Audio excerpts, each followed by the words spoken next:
The work session of the Board of Education for November 18, 2019 is called to order. Tonight's meeting and work session is being recorded and will be posted for viewing on PPS TV Services website. Is that actually true? I don't think so. Yes, it is. Yeah. Oh, it is? Yeah. Oh, okay. I sent it. Tonight the board will be meeting in a work session on equitable programs and enrollment balancing. We have with us tonight Marie Sneed. Welcome. Thank you. A recognized expert in the education industry who helps school districts solve complex problems and provides her expertise in public policy. Before we begin our work this evening, we have two business items for action. We will start with the business agenda. Does everybody have the business agenda? At this time, the board will vote on its business agenda. Ms. Bradshaw, are there any changes? No. Do I have a motion and a second to adopt the business agenda?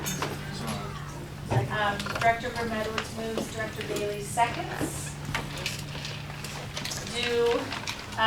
Ms. Bradshaw, is there any public comment on the business agenda? No. Is there any board discussion on the business agenda? So I just have two questions. One about the Head Start resolution. And it's not a substantive. I'm not sure they can. Everyone's, Ms. Glasgow is here. It's just confirming that by our approval of the application, we're not committing any other district.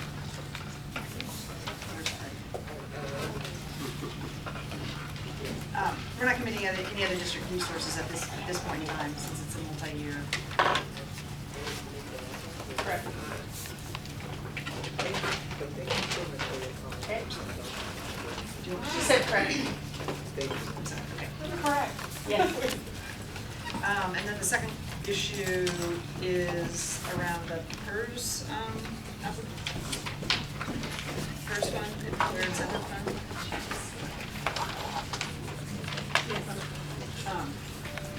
Thank you for providing the information. One questions I had. The question, I don't know whether there's a limited amount of funds. When will we know whether After December 2nd at 10 a.m. is when the application started, so that's when the applications go in, or? that's when the application will be, and then depending on how many, the order of the application received on that day, there will be a threshold and it will stop, and then they will let us know. So it First has come, to be, first served.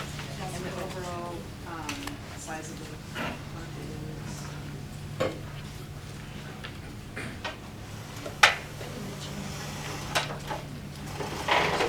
So there was a round one where districts that had a higher percentage of liability to their annual budget, it's over 200%, then they had a preference, so that preference has run out, they've gone through, and now we're one of the ones that have a lower percentage on that liability, so we're in round two.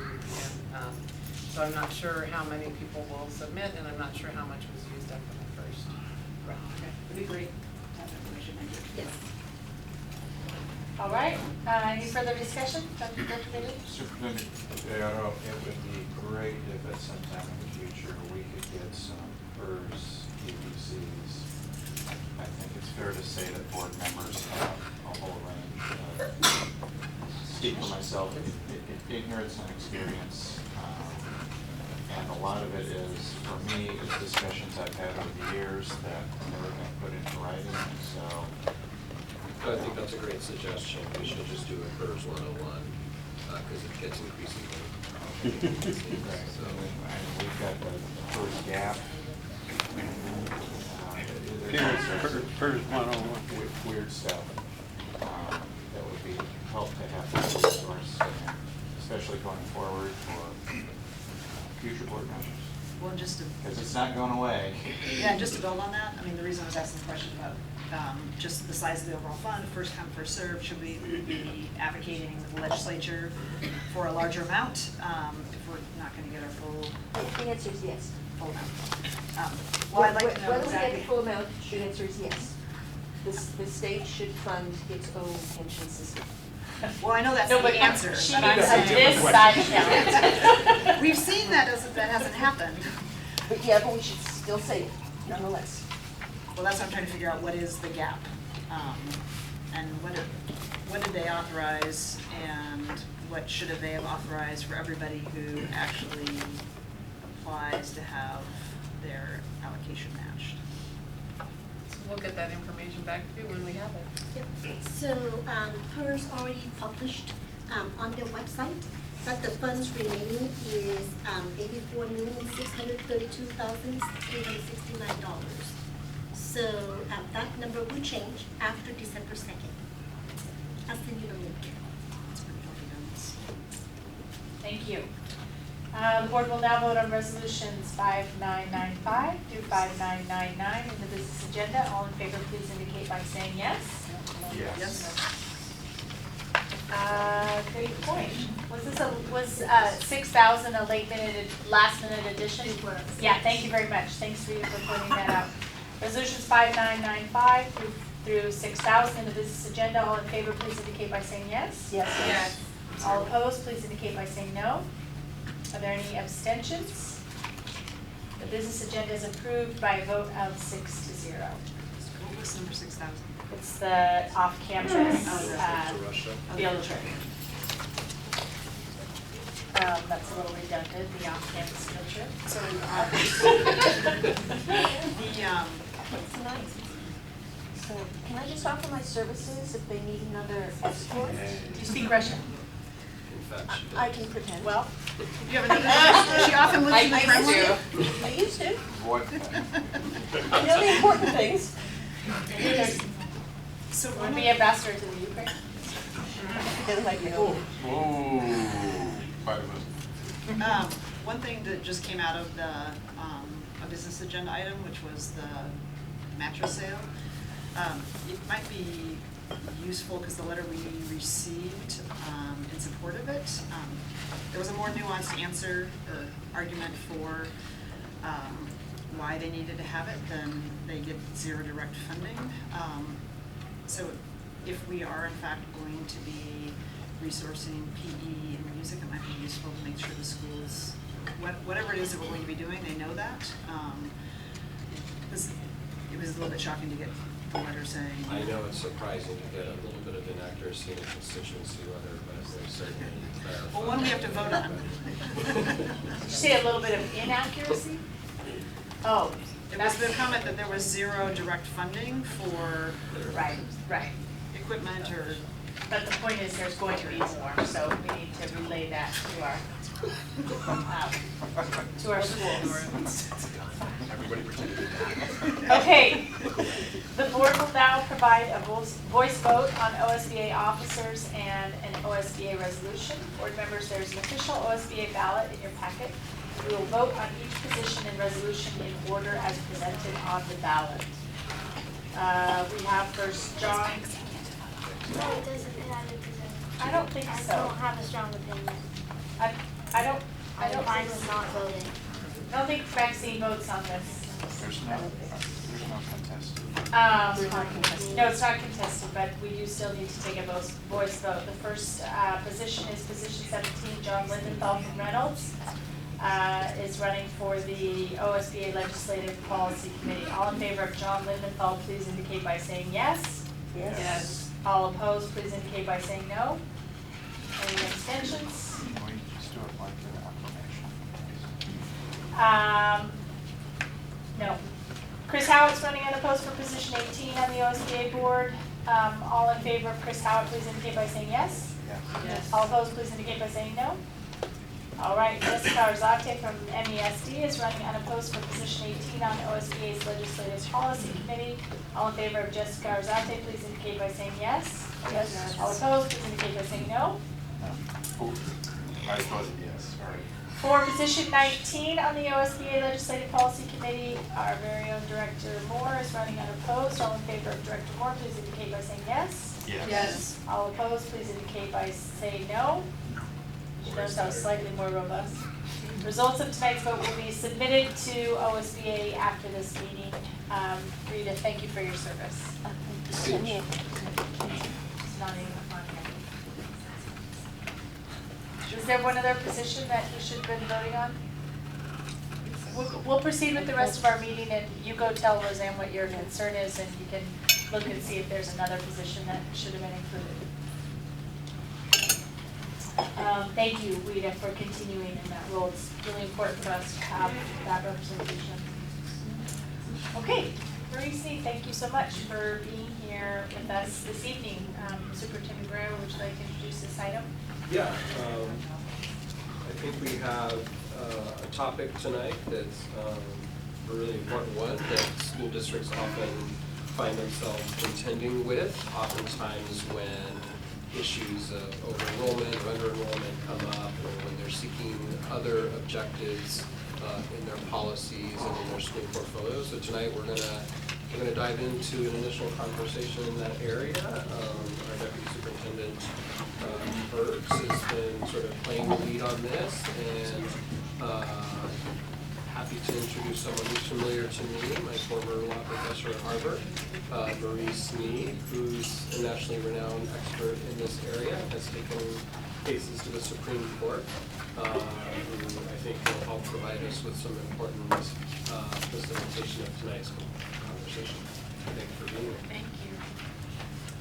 So I just want to acclimate you a little bit. You've got a presentation slides here with numbered slides in the packet. And I just want to show you that you want to make sure you're using the policy that we set in front of you, because you'll see where we've highlighted just a little logistical thing, slide 6 by this paragraph, just so you can get context. We're putting snippets up on the screen, but I want you to be able to see where it is in the policy. So as you're going through, you'll be able to follow along. I just wanted to give you that little logistical training first. Okay? All right. Good evening. Happy to have Maurice Sneed with us. We've spent all day together. We've had multiple phone calls over, I'm going to say the last 6 months maybe. Yeah, it's been a while.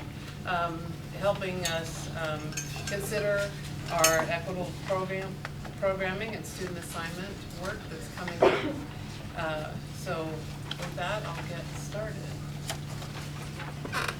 So all of this work is grounded in the work that we did last year, and that is the visioning work where our community helped us create a graduate portrait and what we're looking for our students. And so as we look at bringing this to our students, we have some work to do in our student assignment and our equity around focus options and the programming that we have throughout the district. So grounded in this work, we're now continuing to move forward into this process. So the question is, why are we doing this work, and why are we doing it now? So really looking at an equity lens overarching in this work, and seeing what we have available for all of our students in every school in terms of programming and classes and what we have to offer for our students. And so we want a student assignment process that supports academic program improvement and builds on our previous work. We've had several groups over the last 5 years that have worked on debrief, and I'll say the other one wrong, so read SACIT. Those two groups came together with our community and staff members and board members, and we want to build on that work as we can continue to look at what we're offering our students in our schools. Also, we have a middle school opening in 2021, and so we are also underway in our middle school redesign work, and not only Kellogg, but thinking about all of our middle schools. And we have coming forward to the community soon is a future bond program. We'll be continuing on and over the next, it's a 30-year bond program. So as we're continuing to work on bonds, we want to make sure we're aligning our student assignment work with our our bond and our capital programs. And then also we're wanting to address, it's an issue if we have under-enrolled schools, where it's hard to offer the resources that students might want in their programming. And if we're over-enrolled, it's also difficult to, the portable classroom is not our first choice. So we want to make sure that we're balancing out those numbers. And then we're also looking at the diversity in our schools, and as you look at research-based practices, we know that diverse schools, by many different groups, and I think Marie will be going into that more in a bit, provides a better education for our students. So we'll be going into that more. That's overall why we're doing what we're doing now. So we have goals for tonight. We want to start with framing our work around the equity policy. So you'll see us review specific language in the equity policy that we believe should be embedded in this work throughout. And then we also have 3 relevant board policies that we'll be reviewing and highlighting language that we'd like you to take a look at. And we want to begin to have the board give us their values, their priorities, and what they'd like to see in policies as we guide the work as we go forward over the next year and more.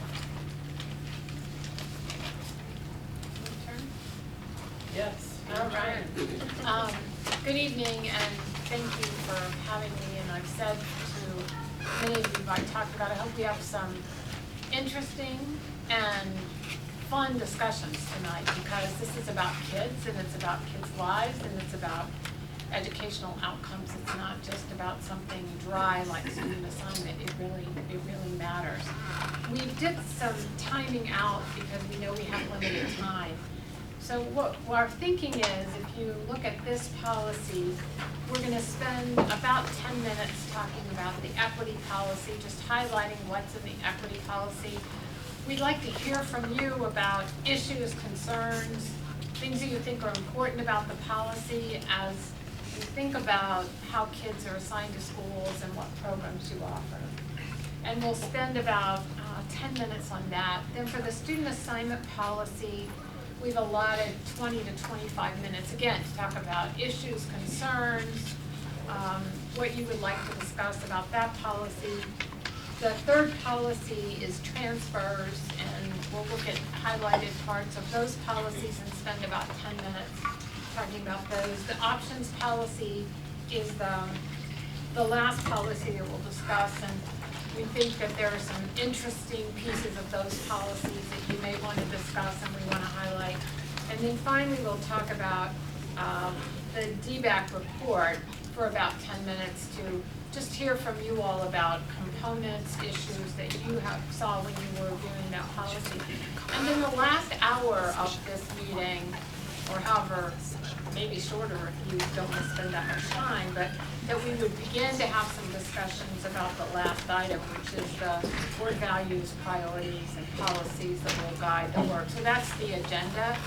I'm going to be in an interesting role. I'm going to try to facilitate as well as provide some information. So I'll kind of flip in and out of things, and if you want to put me back in my facility role, say back in your facility role, or whatever, you want to ask you a question about that. But we do want to have it. We do want to have some fun and make it interesting. All right, let's start then with your racial equity policy, which is a very interesting policy, and I know that not all of you were on the board when you did this policy, but it's a very good policy. I think from an equity perspective, it was adopted in 2011, and you can see that the board at that time did a lot of thinking about what does equity mean to us. And we pulled then from the policy about something that we thought was important, that what you said is the Portland Public Schools will significantly change its practices in order to achieve and maintain racial equity. And then you said, well, what does racial equity mean? And I think this is terrific, because I hear people talking about closing the gap, but people forget to say we want to raise achievement or educational outcomes for all students. So the fact that it says both of those things is really key. And you also say, look, we really don't want to be able to predict these outcomes based on race and ethnicity. I think it frames it really well, and the community and the school system should be commended for that, and I hope that this is something that you think will guide your work as you begin to grapple with some of these issues. The policy also talks about, and it's framed in terms of race and ethnicity, but I want to talk about it broader. The educational benefits. Why does diversity matter? And diversity, when I think about it, and this is something I want to throw out for you to think about when we get later in the discussion, is when I think about diversity, and as I've worked with other school districts, I think about it broader than just race and ethnicity. I think about it as looking at socioeconomic status, at looking at English learners, at looking at special ed, at looking at geography, because as you know, as someone told me today, you're a school system, and you say 90 neighborhoods? Someone told me that. But so having different neighborhoods be exposed to each other, that's another kind of diversity is important. But so the educational benefits apply to all of that kind of diversity. We know that when, let's do poor kids and rich kids, let's take that dichotomy, when they go to school together, that breaks down stereotypes, right? And then they break down those stereotypes by working together. We know for English learners, for example, and non-English learners, for the kids to have exposure to each other so they can hear language, both English and, let's say Spanish, for example. There's a richness and benefits to learning about that because we all hear it out in the world. Those, I think, are really important. And the same thing for race and ethnicity. So we know that discussions are deeper and richer. If you think about a discussion about, let's assume we have a discussion about slavery. It's a discussion in history about slavery. And you know that the discussion is going to be different if you've got kids of different races and ethnicities, different socioeconomic status, different backgrounds in discussing that, than if you have those groups isolated. So there's a deepness and richness that is important that kids then can learn from each other, and we all know that they will then be able to work better in the work world and have better opportunities to go to college and those sorts of things. So those are all really important, and so the board should be commended to that. We wanted also to flag, and then I'm going to open it up to the board to talk in a second.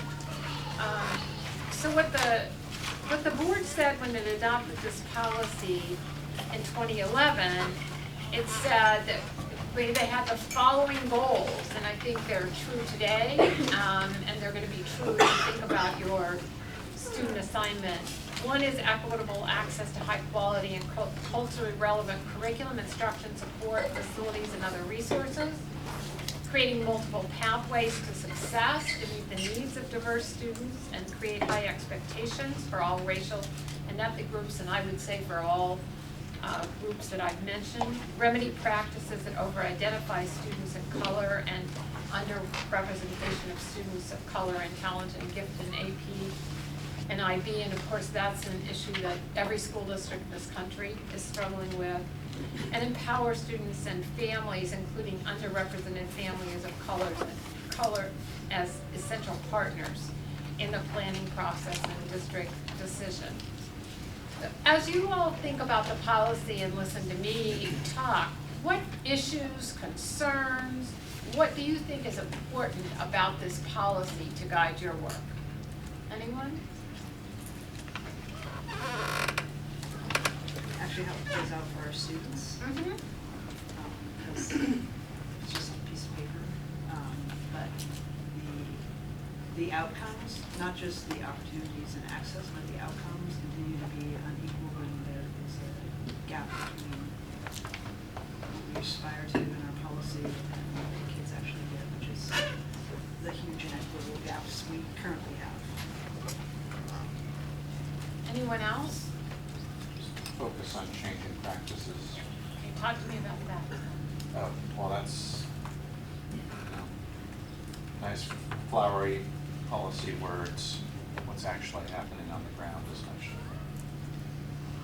And I'm sitting with the fact that, our Michelle isn't here tonight, our board member who is a person of color, and as we have this conversation with, a fairly white dominated board, and thinking about that last one, empowering students and families, including underrepresented families of color. So how does our very system make it hard for us to really do things differently, and to be really attentive to that it's really easy to fall back into patterns and to speak from the places where we are instead of remembering who's not at the table and how we amplify and listen to those voices. Anyone else wanna? Because I'm interested in exploring the topic, I think that was presented by some of the materials that were shared with us. So we have a policy that's focused on racial equity.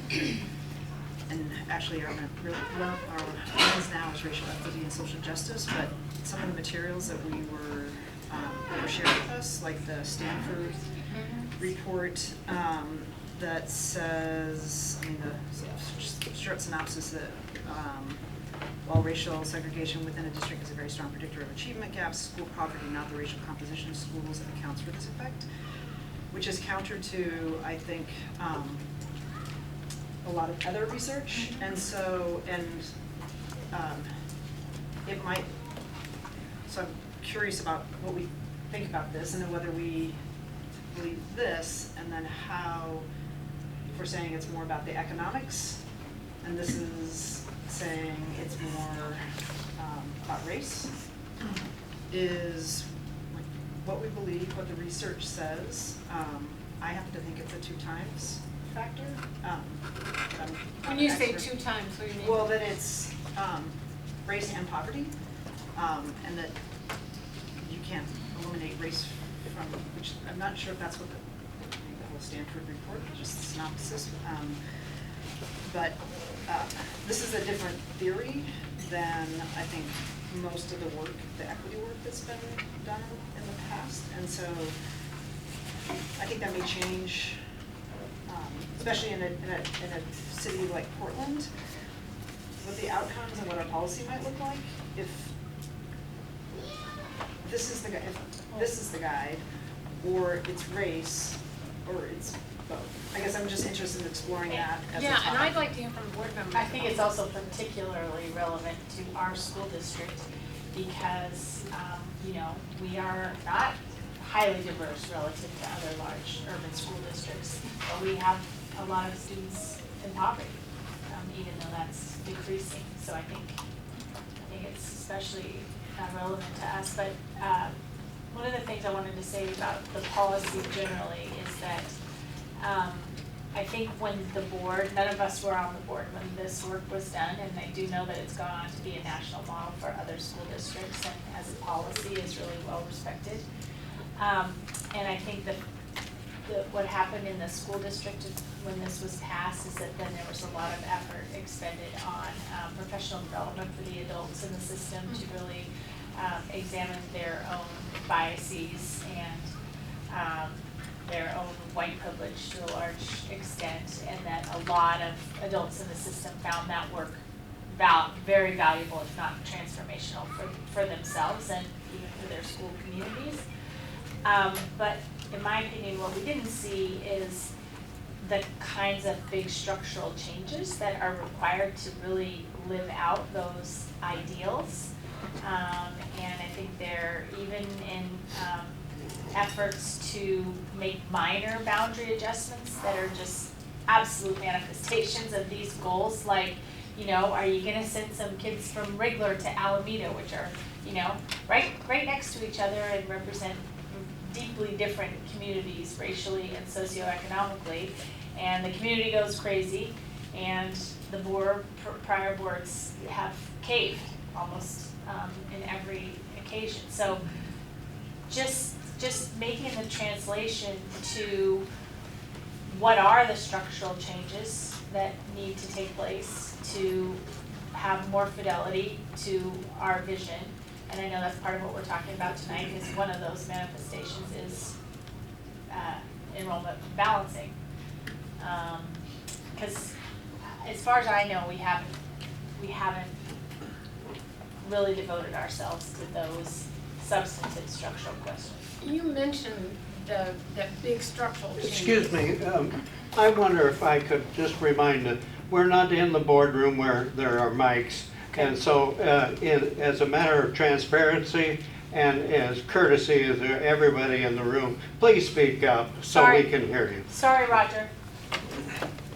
In terms of, can you hear me all right? I can hear you, but not everybody. And we can also, I'm the sorry, old man in the room. sorry, Roger. In terms of the big structural changes that were done, what are you thinking about? No, I don't think big structural changes were done. Okay, what, I didn't ask it right, but. Well, maybe what I'm saying is I'm not even sure what they are, you know, other than what we're talking about here tonight to some degree, which is school assignment policies. But what I'm saying is I don't think that this district has even really had the conversation about the translation from the values to the structural changes, because it's more than school assignment. Right, it is more than school assignment. Yes. Rita, do you want to say, do you want to jump in? Thoughts? Yeah, kind of, Amy got most of it. I think the way it reads now is Portland Public Schools will significantly change its practices in order to achieve and maintain racial equity. And there was a focus from that on professional development of the adults. It was professional development very narrowly construed. And there was, I would suggest that we might want to amend this policy slightly to include things like significantly change its policies and practices. I would like to say structures as well, but as you were talking, I was wondering what those structures would be. But certainly, I think we need to look at our policies in terms of this equity policy, because and I think it's the absence of alignment between the equity policy is particularly apparent in the student assignment policies, the policies we're going to be talking about tonight. So Andrew, any thoughts from your perspective? No, I agree with most of what's been said, particularly going back to making sure we're actually doing something with the policy. Policies are only important to the extent we're doing something with them. I think this question of race versus poverty is interesting, but I think most of us well, let me just speak for myself. I think leading with racial equity is going to be very important. Obviously, if there's evidence of a different sort, that's worth taking into consideration, but I think in a lot of policy areas, we've shown that has really positive benefits, and I think given the achievement of Black and brown children in the district, that's where I want to focus. Yeah. Just to be clear, yes. I agree with you. I guess I was sensing, based on the material that we got, that this may be, and also because the legal constraints of what you can do related to race in terms of school assignments, that this was sort of the proxy. And so I guess I just wanted to better understand that. Because if we can't, from a legal standpoint, you are unable to use race in terms of school assignments or transfers, what are other mechanisms that might help you fulfill the racial equity policy? Again, I think it's a two times, not one or the other, but actually they poverty compounds race, and so I guess that was. Yeah, and I think that's really where the research is, that it's policy and race, and the 2 times is a good way to think about it, but there's definitely an overlap. And that's in part why I think about defining diversity more broadly, because again, I think English learners are in the mix. I think special ed kids are in, and all that diversity is important. Scott? Yeah, I want to say, SACIT, both SACIT and debrief committees, which are both very diverse, both said, yes, this is key, and we are broadening our equity concerns to include those other categories as well.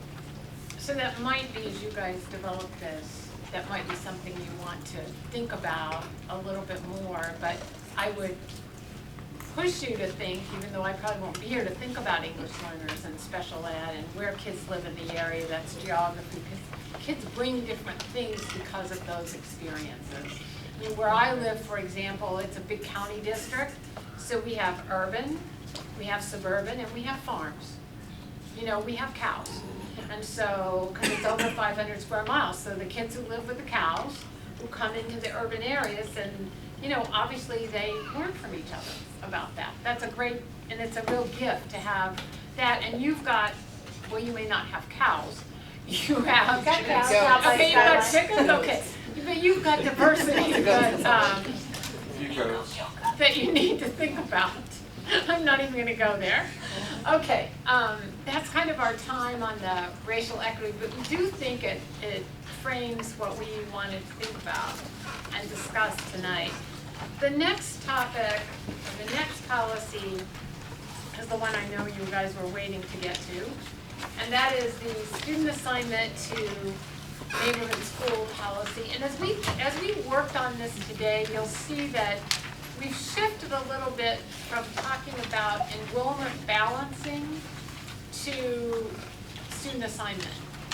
Because enrollment balancing, as we talked about, we're not sure what that means. So we, you know, the superintendent was working and he really helped us, and we're like, oh, we're just calling it student assignment now. So if you see what you got earlier, you'll see now we're talking about student assignment. And we wanted to just highlight a few pieces. We're going to spend most of the time on the factors, but you have something about, I'll call it grandfathering or grandmothering. Legacy? Legacy, you guys call it legacy, or I'll do baby shark, grandma shark. I'm not supposed to do that just because we won the World Series, sorry. Do you want me to play the song? Oh!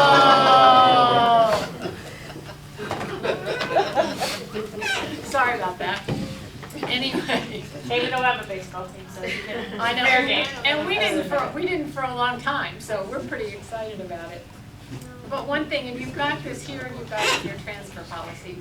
So here, you're saying they have the right to attend their neighborhood schools through the highest grade, and later on, and I might as well just put it out there now, it's like the brothers and sisters, so it goes on, or something, we're in law school in perpetuity. And someone said, well, is this normal, is this what most school districts do? And the answer is no. Most school districts have some grandfathering or grandmothering, however you want to call it, or legacy, but it tends to be when there's rezoning done, either at the elementary level, it might be the highest grade, or the middle school at the highest grade.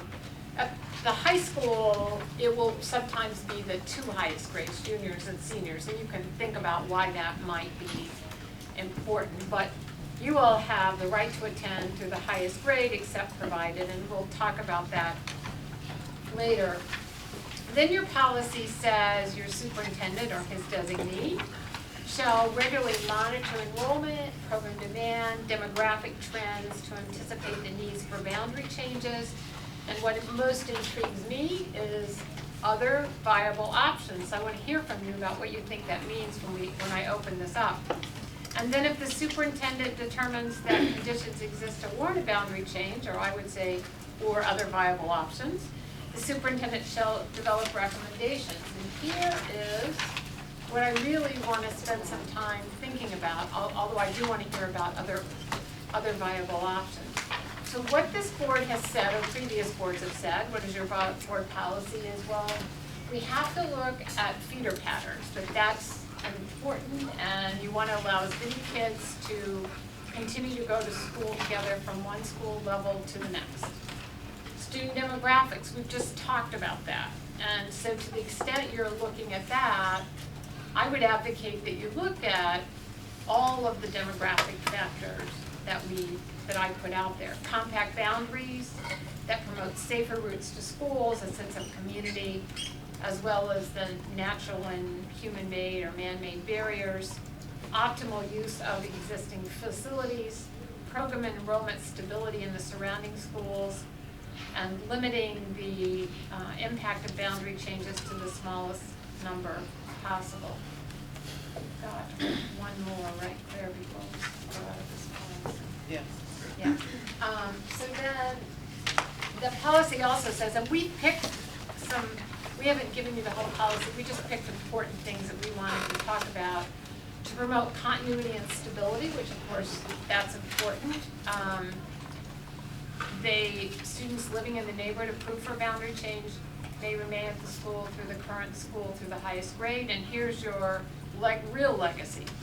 Younger siblings living in a neighborhood approved for boundary change have a guarantee through the transfer process to attend the former neighborhood school if an older brother or sister currently attends and will be attending the former neighborhood school the following year. That's a mouthful. And so of course that, in my view, impacts your boundary work, right? Because that's going to continue. Now, as a matter of policy, I can't say that there's a legal case that says you can't do that, but that's something out there. But can we go back to the factors? It's a lot of extenuating circumstances that undermine what you're actually trying to do. Right. Well, it depends on what you're trying to do. I mean, that's a fair point. Like, if family cohesion is one of your underlying values, then that's what you're in service to if you're.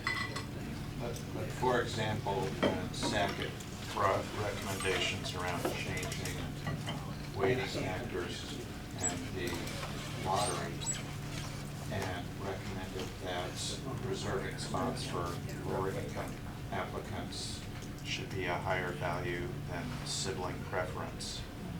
The board shut that down. You're mumbling. Oh, yeah. Say that again, that's really worth. Sibling preference trumps socioeconomic status for transfers. When Sackett brought that recommendation. In the lottery. Yeah, so what I heard was, because I know other districts do this, so what, and I don't know all the circumstances, but apparently there was a recommendation to say, we're going to reserve a certain number of seats in the school, or we're recommending that we reserve a certain number of seats in the school for low-income kids in the lottery process, right? Because a lot of times it's middle-class and upper-middle-class families who tend to understand, and this isn't true overall, but who tend to understand how to work the process better. And so a lot of times, some families miss out. And so reserving those seats is a way to mediate that. But it sounds like that was rejected. Yeah, Well, maybe one thing that's, go ahead, Andrew. Well, I would just add sibling preference is a problem if the school is not well integrated to begin with. If the district is doing a good job of integrating the school to begin with, sibling preference perpetuates that integration. So the tool itself is neutral. Where you start applying it is where it could have an impact, either positive or negative. If you have a lottery, and we had in some cases, almost the entire entering class was taken up by siblings, you're going to increase diversity at that school in decades. It's just. Well, there aren't that many siblings. I mean, There I mean, I hear what you're saying. You'd be but surprised. I would be interested in actually seeing the data. I know that's the apocryphal sort of sense that, and I'm sure there is a situation where that's happened, but I mean, the average family size in Portland's two. So two kids. So I mean, it certainly will depend on the program. But I But just. the point is the policy point is what's more important. And in this case, diversity and upholding our policy racial equity policy took a backseat. So I think it's important to note that the majority of our schools don't have lotteries. So it's only for the special program. So if you have a neighborhood school that's not very diverse, it doesn't really matter what this weighting says. Is if they're not in the neighborhood and there's not a program that there's a lottery to, then it doesn't. I mean, all these factors don't really matter. So these factors probably, in some cases, are mostly for programs or in cases in which you're making a boundary change, not in our fundamental student assignment. Right, and this is, I think the way the policy reads, this is more, these are the factors that you would look at when you're drawing boundaries. So the question then is for you all to discuss is, how do you feel about these factors? Are there things you would add, subtract? Are there things that you feel have more importance than others? Because this is when you're just simply drawing boundaries for the most part. Yes, I'll go. Two things. Because you have, because we've got this legacy in policy, what we have found over a very long time is that any boundary shift actually takes somewhere between 5 and 10, sometimes even longer, years to play out to accomplish the original goal of having optimal usage of a facility. Or, you know, whatever the reason was that you did a boundary change, you're not going to see that effect for a very long time, as all of the exceptions to actually being affected by the boundary change play out. By the time, and therefore, because it takes so long, by the time the boundary change actually takes effect, the original impetus may have disappeared, because you're going to have changes in population going on at the same time. The other thing I would say is on F, limiting the impact of boundary changes to the smallest number of students possible. What that has done, as things have played out, is that you get, whenever there is a boundary change that happens, and it, you know, we are exquisitely careful about making sure that a very small number of students are affected, then you get the parents of those children, of those 8 children, coming to the board saying, why are you doing this to these 8 children? And almost inevitably, and you know, I'm as guilty as anybody else, the upshot is the board says, oh yeah, never mind. Well, because it directly contradicts often, because those eight children are not allowed to continue with the cohort that they've been with forever. But So it's, F I mean, contradicts A. the way we have set it up, we are setting ourselves up to fail, because if there's a reason to do a boundary change, and then you prevent the boundary, then you do it, and you prevent the boundary change from having any impact, you've just pissed off a whole lot of people for no reason. you went through a lot of pain. Yeah, Yeah. I would totally agree. I mean, it may be a factor the board wants to consider, but making it sort of a requirement. The board should have options A, B, and C. And option C might affect the most students, but it might also have the most positive outcome. And this policy would essentially say we can't choose C and we can't choose B because A affects the smallest number of students. And yeah, this is an odd thing. It's oddly limiting, and it feels very political. Although, as Rita points out, it may have been inserted there politically, but it might have the opposite effect, right? Affecting 10,000 students might actually be easier than affecting 200. Safety of numbers. Well, there's a balance, because sometimes I think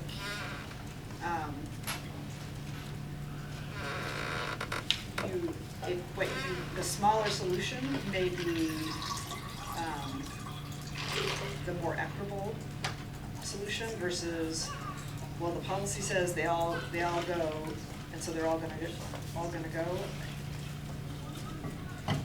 I mean, I think the bigger issue is boards just not having the capacity to, when they make a decision, to hold on it regardless of the number. Right. Well, Scott? the other factor, when DBRAC did a rank which of these is most and least important, F was least important. That's why it's F. No. Because they're not in particular order, yeah, remember? Yes, but the committee said, no, this is built up for such a long time, we need to make large changes, and they need to be rather immediate in many cases, or we're gonna it's gonna be 10 years out before we actually get what we're planning for. And the other piece in here is that we know disrupting students is often not a good thing for that student. And so there is some student-centeredness to saying, if we don't have to do it, why? There are some cases where making a shift, moving a lot of students now is really key. And there may be other cases where we're talking a small number that doesn't appreciably impact the demographics of the school, et cetera. Why do we need to do that now and disrupt some students? So I think there's some trade-offs. I think one of the really difficult things in talking about this is that often it's the student or the family that's in front of us that is unhappy or is suffering in the moment, and weighing that against the potential future people that will benefit and that won't come back to us at board meetings and say thank you for moving those 8 students. And so I think we're constantly balancing the very real person in front of us who is concerned with that vision and goal of what we want and how we have fidelity to what we say we're about. I think it's fascinating that this says student body demographics and doesn't spell out what that really means and doesn't call back to that equity policy. It just says think about the student body demographics, which alludes to it. But I think that's a piece too of how do we balance sort of the coded language we speak with being really clear about what we're after and the kinds of changes we need to make. Yeah, and this policy is in 2008, So it was and your before, racial yeah. justice was, or equity policy was in 2011, I think that's why. But I do think you should think about spelling out what are the student demographics you want to look at. I just wonder if F wouldn't be better, if the board wouldn't agree it's better if it said something like boundary changes should have a positive impact on the largest number of students. Yeah. Right, and then you're reframing it, and maybe you're having a positive impact on the largest number of students by leaving them where they are, or maybe you're having a positive impact by moving them. But that's the factor we're looking at, is a positive impact on students, regardless of whether it's. You were taking some notes. Did you want to make a comment? I don't want to put you on the spot. Yeah, so it's but- not about necessarily about the factors, but I'm just pondering, so because this, I think you're getting weighed, we're picking winners and losers, and there's, if I click up, I'll get into my experience, 50 years of PPS, is that inequitable academic programs are the biggest reason for under-enrollment of schools versus the boundaries being the wrong size. Okay, so that kind of leads me to, I want to know what you guys think, because it says this policy talks about boundary changes. So the superintendent monitoring enrollment, program demand, demographic trends to anticipate the need for boundary changes and consider other viable options. And I know, many of you weren't around when this policy was done in 2008 on this board. But what does that mean to you? So the superintendent doesn't just have to bring you boundary changes. The superintendent can bring you other viable options. What does that mean to you all, Scott? Well, we shifted kindergarten classes from Richard to separate site. We have installed portables at great cost, significant cost. Those are 2 examples. So a third one is we shuffle around self-contained classrooms for special education students, willy-nilly over the years. Can you speak Speak up a little bit. Sorry, so. Yeah. So we've shifted around special education classrooms. We've built portables. We've moved kids to, again, Bridger, we moved kids off-site, and I think there's been the Ramona site for Chapman. We've done things like that didn't involve changing. Well, and maybe like Access and Pioneer is part of that too, right? As we're trying to like make space and talk about where people should be. Well, and I think also that speaks to focus option programs. Consider other viable options. When you see a focus option program that is in effect only drawing from 3 adjacent neighborhood schools that are all clearly causally suffering because of that white flight, for lack of a more ambiguous term, that's another viable option. Yep, that was another policy suggestion that was not carried out by the superintendent or the previous administration. So you're familiar with the Benson balancer now, which has somewhat impacted how Benson draws students. Having something like that for the focus option programs to ensure that they draw from as broad a applicant school as possible. That one was suggested and didn't make the cut. Yeah, another option that has been used in the past is grade configuration, reconfiguration of a school. So either go from a K-5 to K-8 or vice versa, based on enrollment. Oh, good. I just wanted, so I'm now gonna flip out of my facilitator role and just talk about an observation. We talked about this today. So what most school districts, you have what you call focus options. And when you read the policy, they actually have some of the goals that I don't think you're using, but what most school districts are doing now is calling these magnet programs. And they're calling them magnet programs, and they say, okay, 3 goals. First goal, attract diverse enrollment, right? Second goal, improve outcomes for students. Third goal is to develop programs that meet the needs and interests of students. And when we get to your policy, but I want to put it here, with a focus policy, we'll get to this, but I wanted to put it here because it also says other viable options. And so that is something to think about, and I don't know if in your policy you want to flag that or even flag some of the things you've talked about, which what you said, Scott, was kind of a regional thing, right? You know, having different focus programs or magnet programs, and then kids can pick from in these region, I guess. Right, well, we didn't do focus options like a magnet program as to say, well, this is a school that doesn't have good outcomes, that has a high concentration of historically underserved kids. How can we get a better balance here? Well, let's throw a bunch of really attractive programs here and support, bringing in kids from outside of the boundary per se. That's not what focus options are here.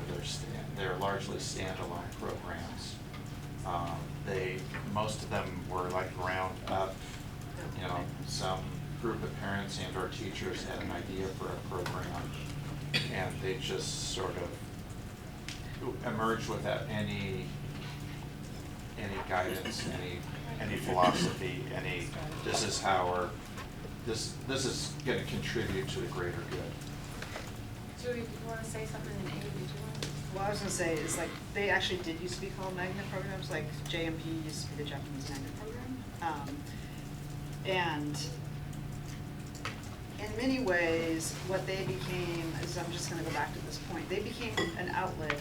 And in addition for there being a focus that I think families or students were interested in. They also became a way for families to transfer into schools that were producing better academic outcomes. And I'll just use it historically. So I went to Washington High School. It was under-enrolled.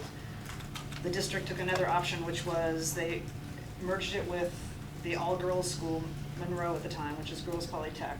So that didn't work to increase the enrollment. And every boy who wanted to get out of Washington because it was a failing high school went to Benson, because that was the open enrollment. I mean, it's like a traditional, exactly example of a magnet. But I think there have been a variety of uses for magnets here.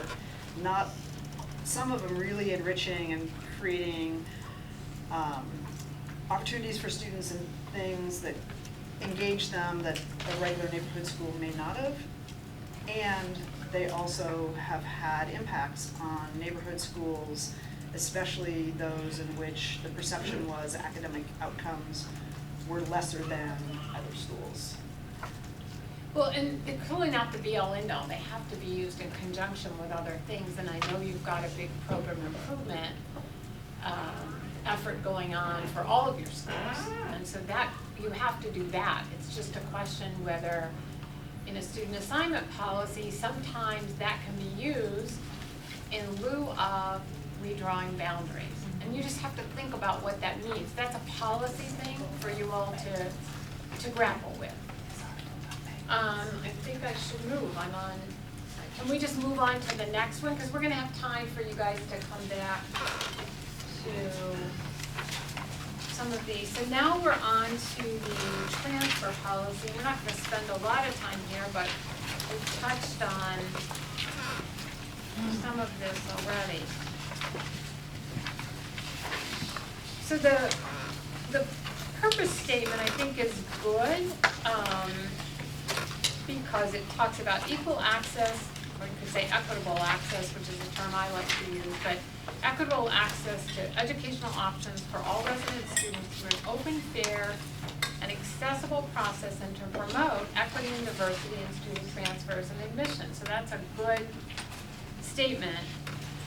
And then you go on to say, okay, well, right to attend a neighborhood school or attendance area school, right to request a transfer,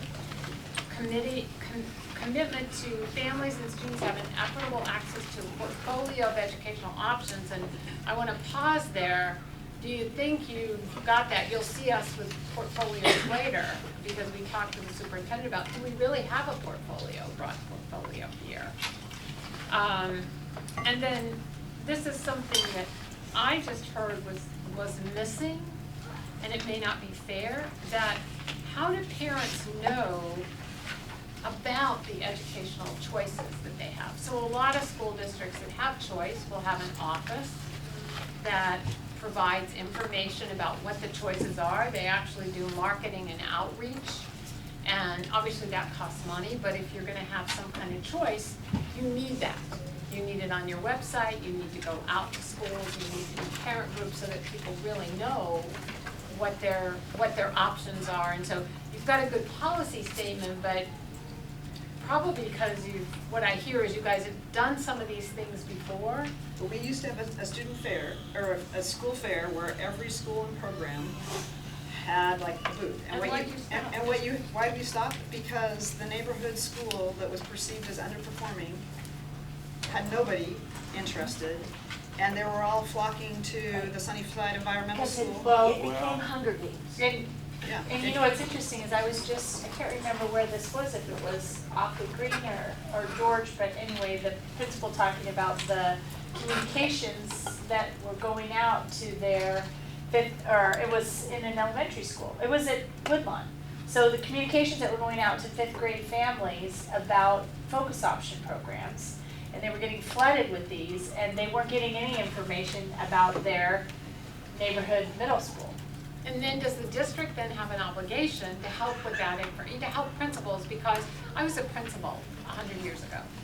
But, and I never thought about recruiting kids to my school. I mean, I never thought about it in a million years. So I was just doing my school. I'm a fairly engaged parent, I would say.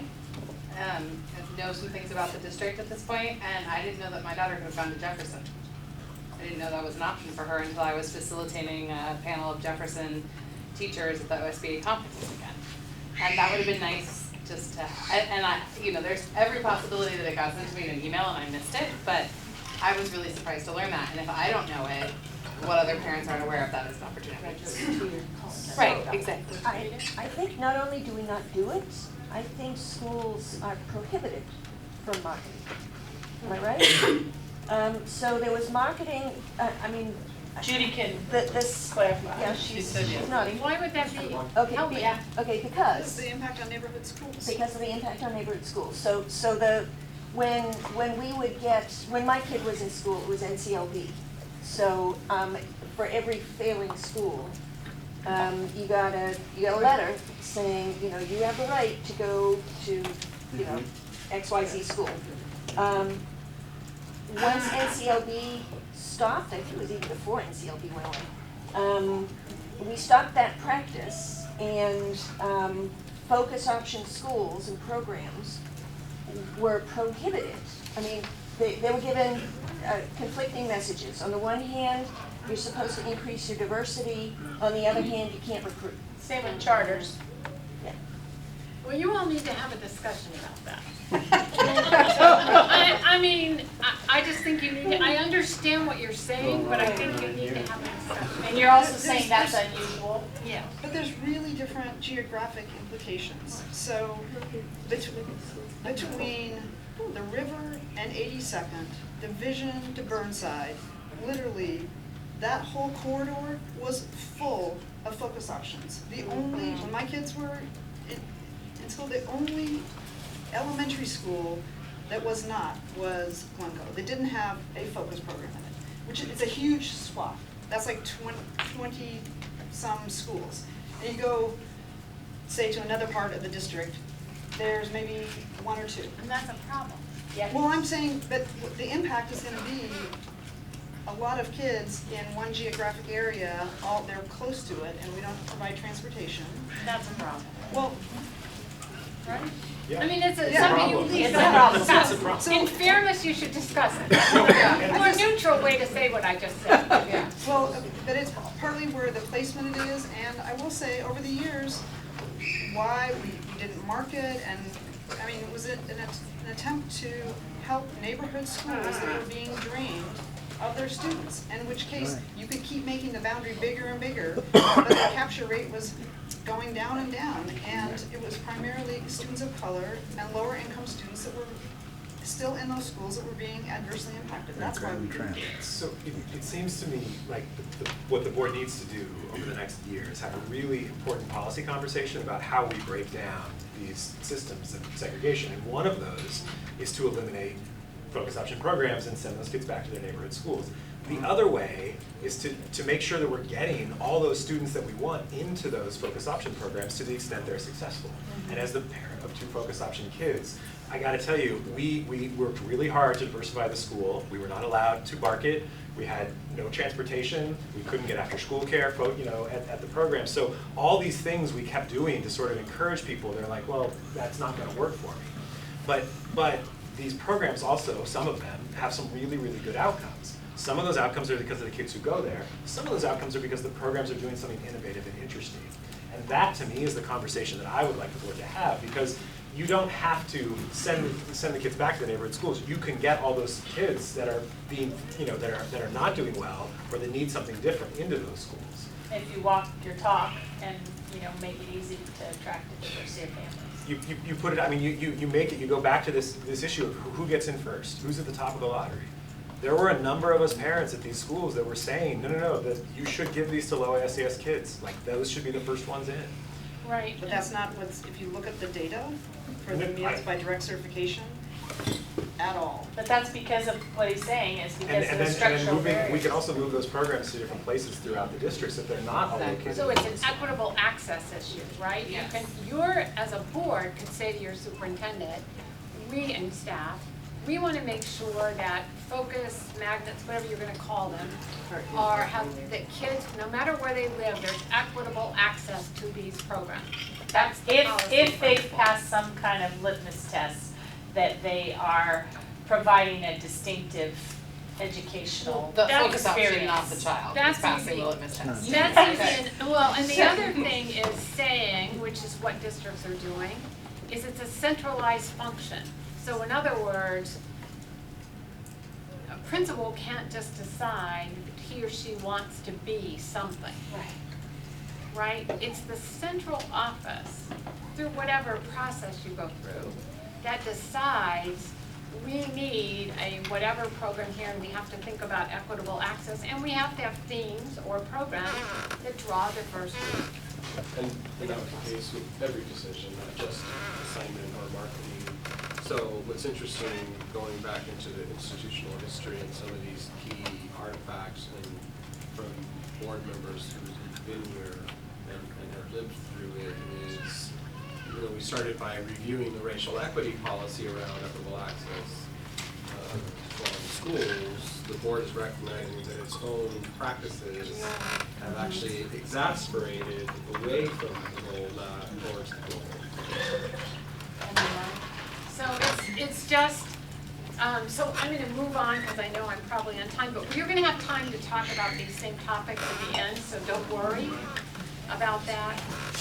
So the next one is, you get options, that's, we don't need to go. So, I think it's important before leaving transfer policy is that the lottery is, I think, most visible to us. There are also hardship transfers, which are now more plentiful, and that's a whole nother.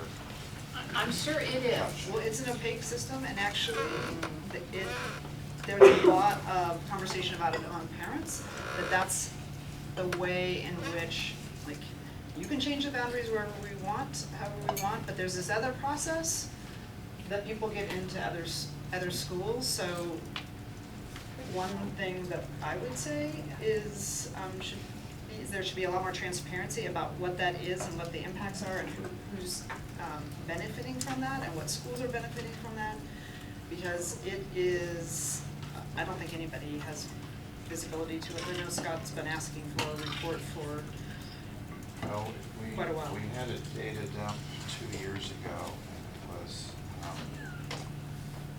you've heard of spaghetti code and programs? It was like, Scott, you're back. sorry, it was, we got a data download on that, and it was hard to make heads or tails out of it in terms of what does this mean. So visibility into what? The hardship. The hardship transfers. There's a lot of them. It was a new category that got started. It seems somewhat discretionary. At least that's the rap on the street, is that nobody knows what the criteria is. I don't think anymore that's the case. That's the story that people are telling, though, whether or not it's true. I guess. I've heard Because the I same hear thing. the opposite, that it's pretty, that, I mean, people are getting turned down. Well, it'd be great to see the Pretty report. rigorous. It would be great to see the report because, so, I could just give an example. At They're Franklin, pretty stingy. well, at Franklin, for example, there have in the past been, like, all of a sudden, a group of athletes who've arrived, and it's like, well, how did they get in? And they're clearly not neighborhood students. The school's full.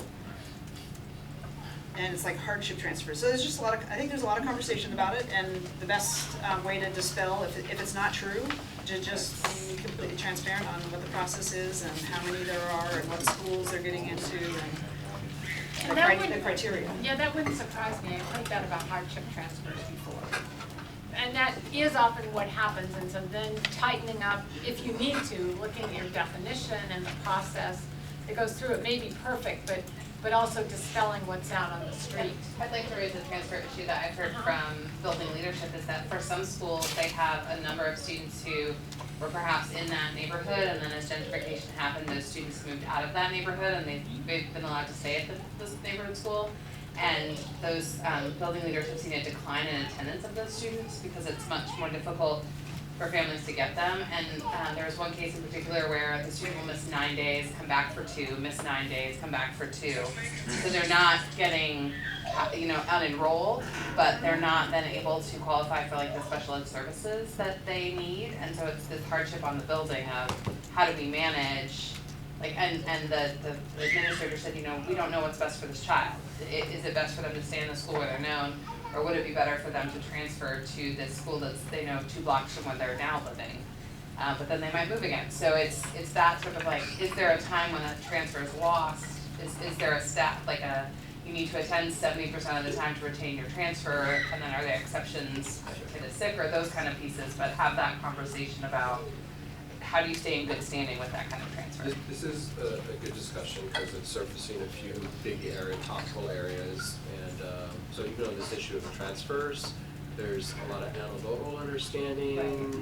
Maybe if we're not all calibrated on sort of how it functions, then imagine families. So I'm glad Judy Brennan is here. I don't expect her to have sort of an analytical sort of response to what we're hearing here, but as we capture the questions and we start to sort of provide some real information in each of these areas, hopefully it'll dispel some of what might be myth, but also clarify, what the data actually is, and whether these levers, what role they play in the overall balance of enrollment or diversity, for that matter.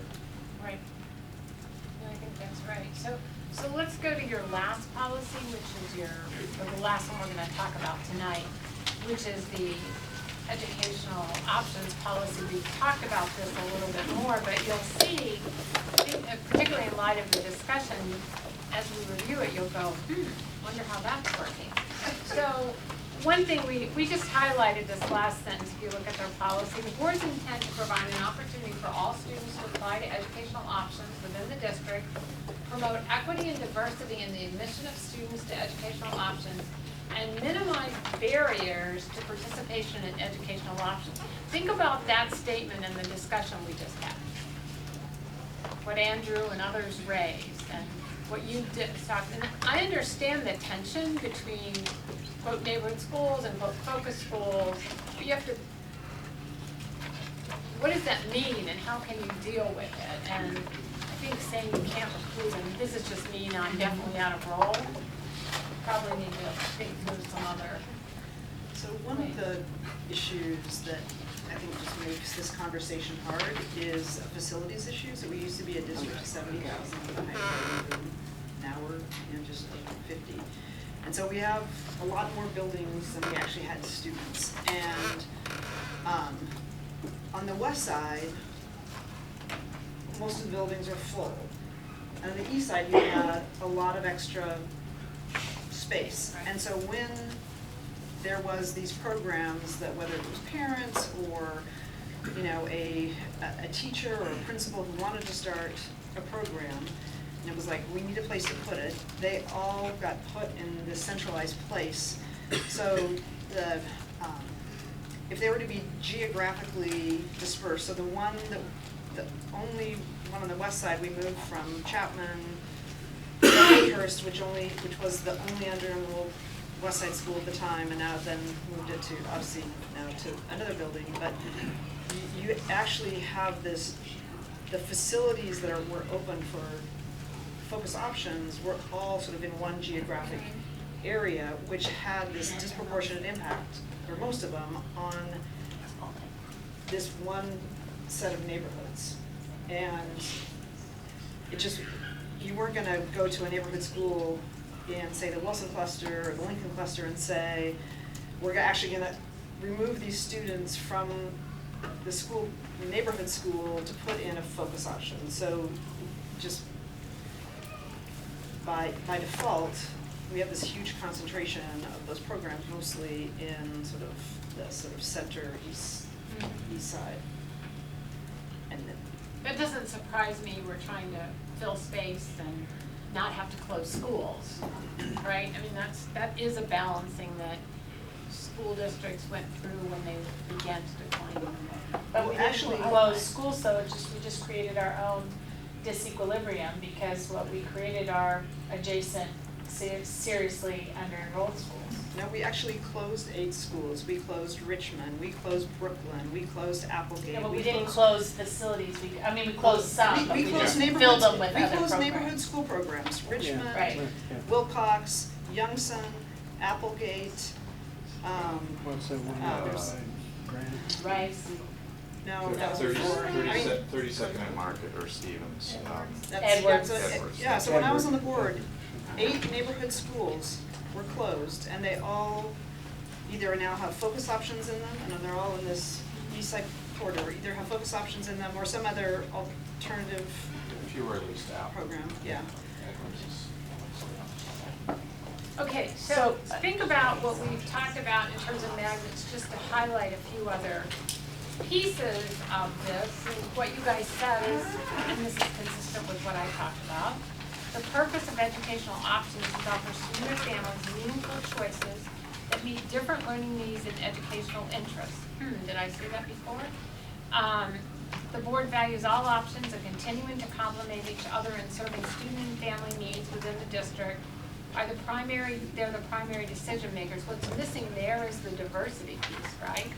That's what's missing. It's later in the policy, but it's not said right there because you're saying that we want it, and the improvement of achievement. So it says we want to meet the needs and interests of kids, but it doesn't say that you value diversity when thinking about that and you want to improve educational outcomes. So that's kind of a missing piece. Rita?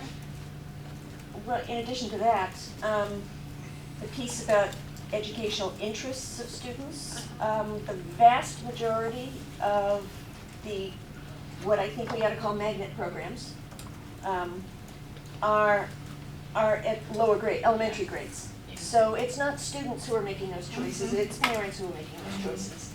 And in 2010, PPS very deliberately shut down transfers at the high school level. So that at the point at which a kid actually does have interests, choice is now shut down. So that is an observation that I saw, unlike other districts, that you will see other districts that have more high school and middle school magnet program options. And particularly when you've got some elementary options, not everything should be a feeder all the way up, but you should think about those when you're doing your program. Some of them don't make sense, like Montessori. If you have a Montessori program, although there's some people who have a middle school Montessori program, I don't buy it, but that's what they want to do. But that's kind of an elementary program. But let's say creative and performing arts. That's a great elementary, middle to high school. And that will draw and you will have success. I guarantee you that you will have success if you do that program. So I just want to push back on elementary. Well, a couple things. We have a middle school arts program. I would say probably the vast majority of kids there are artsy kids. And I know there are parents who say, get their kid in there, and their kid is not an artsy kid, and I don't know if they think it'll make them more well-rounded or whatever, and your child may very well have 3 suboptimal, semi-miserable. I know if my parent had stuck me in there when I was that age, it would have been I would have been very unhappy. So, Very little but diversity. even at the elementary, I mean, I remember having a kindergartner, and oh, look how talented my child is in whatever. I didn't have best judgment. So what's the point?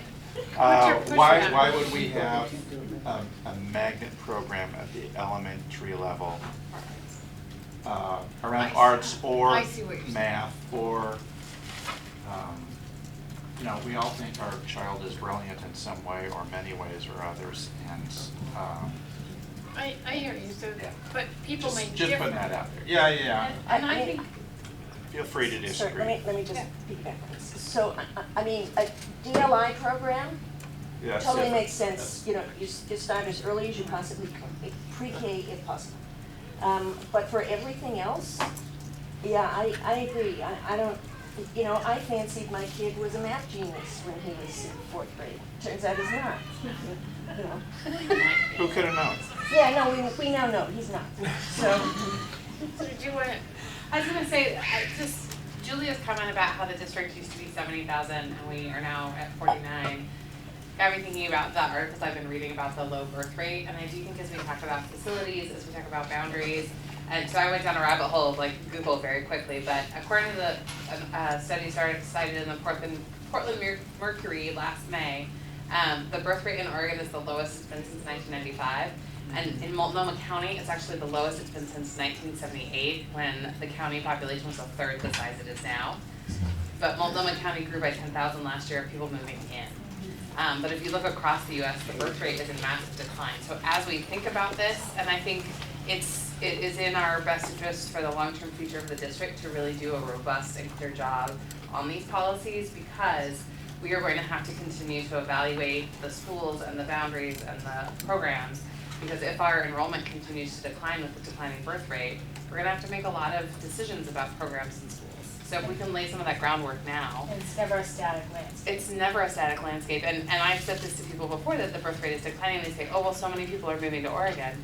The people moving are not having children, or they're moving here without kids. And so, like, we really need to be aware of, like, it's gonna be in 5 years when the babies that were born, this is actually a study from 2017, so those kiddos, you know, they're gonna be entering kindergarten before we know it, and those class sizes, that affects everything as we think about how do we build the best schools for our students.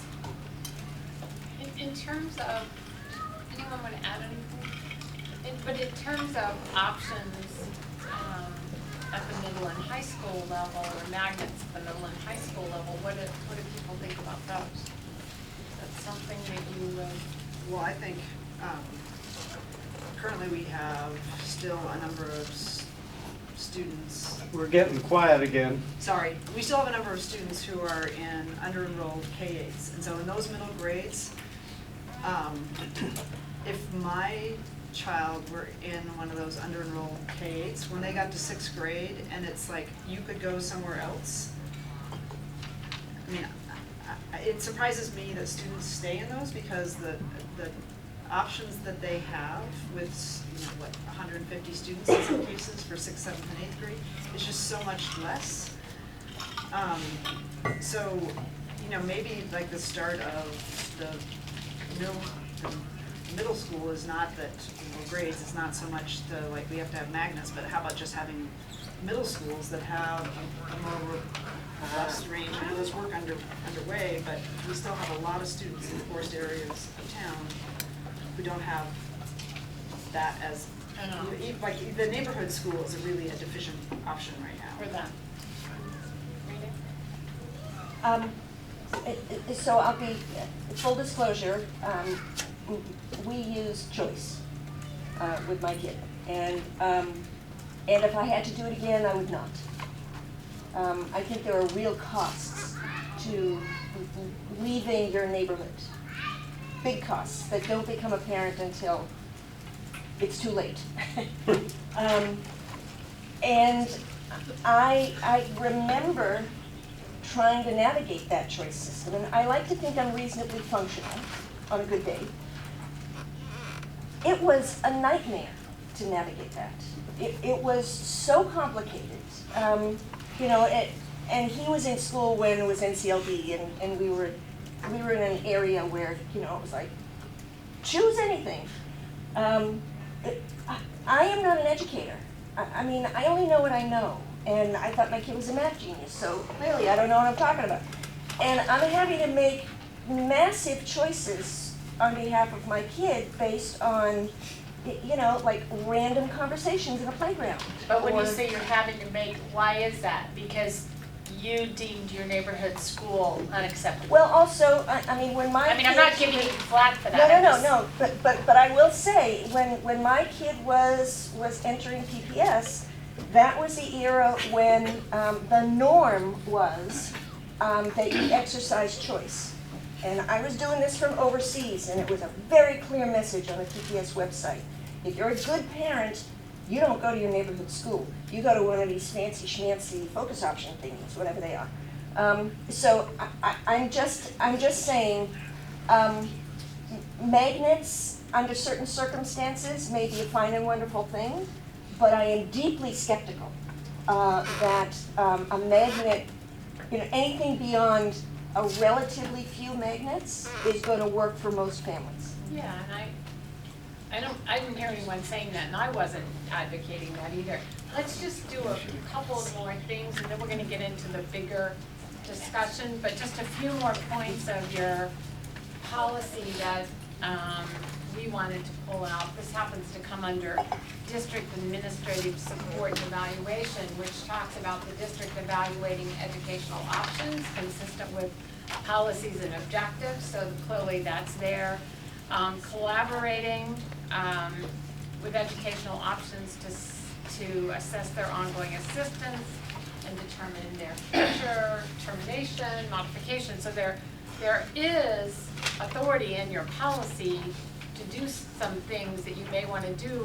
They may not have been exercised for a while. Absolutely. Put them out there.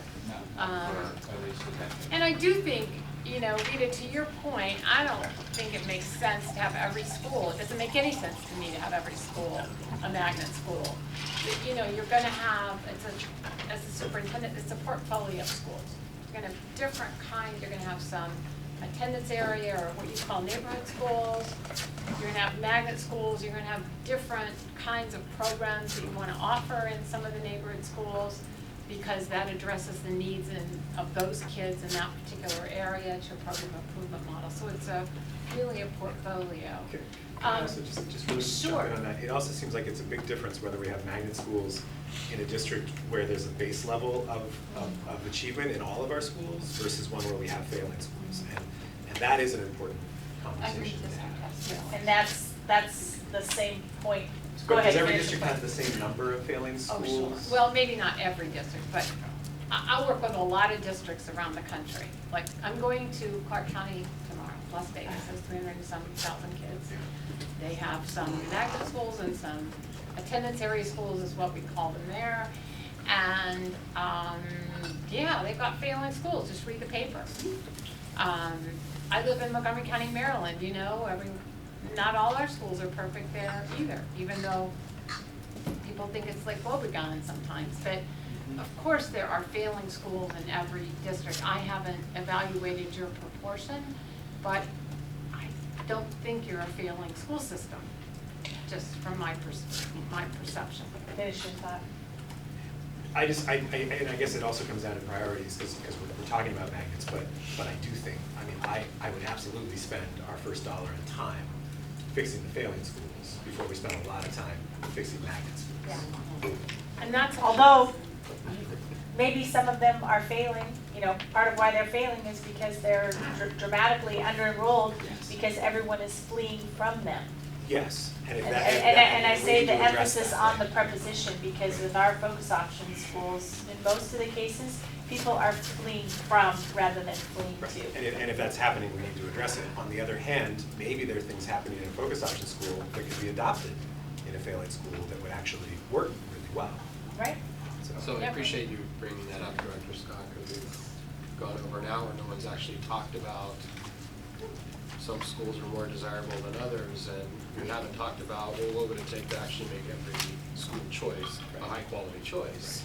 And what does that work look like? Because it isn't about engineering enrollment, it's actually about raising rigor in the programming and kind of human capital that is able to realize the potential of kids. And they're also a symptom of the current system.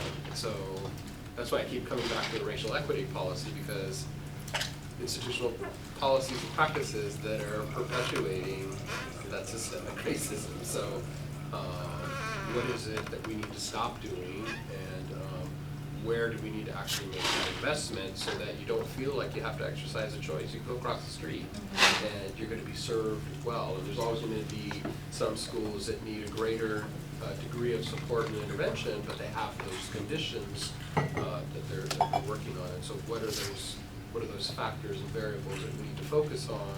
Because that's and that's why we have the regional SIBs at the table, because that's where they spend their energy every day, is how do we take those school communities that need most attention and raise their opportunity. I just want us to be real careful when we're talking about failing schools. I have no doubt that you could compare two schools and have wildly different test scores. And if you switched faculty,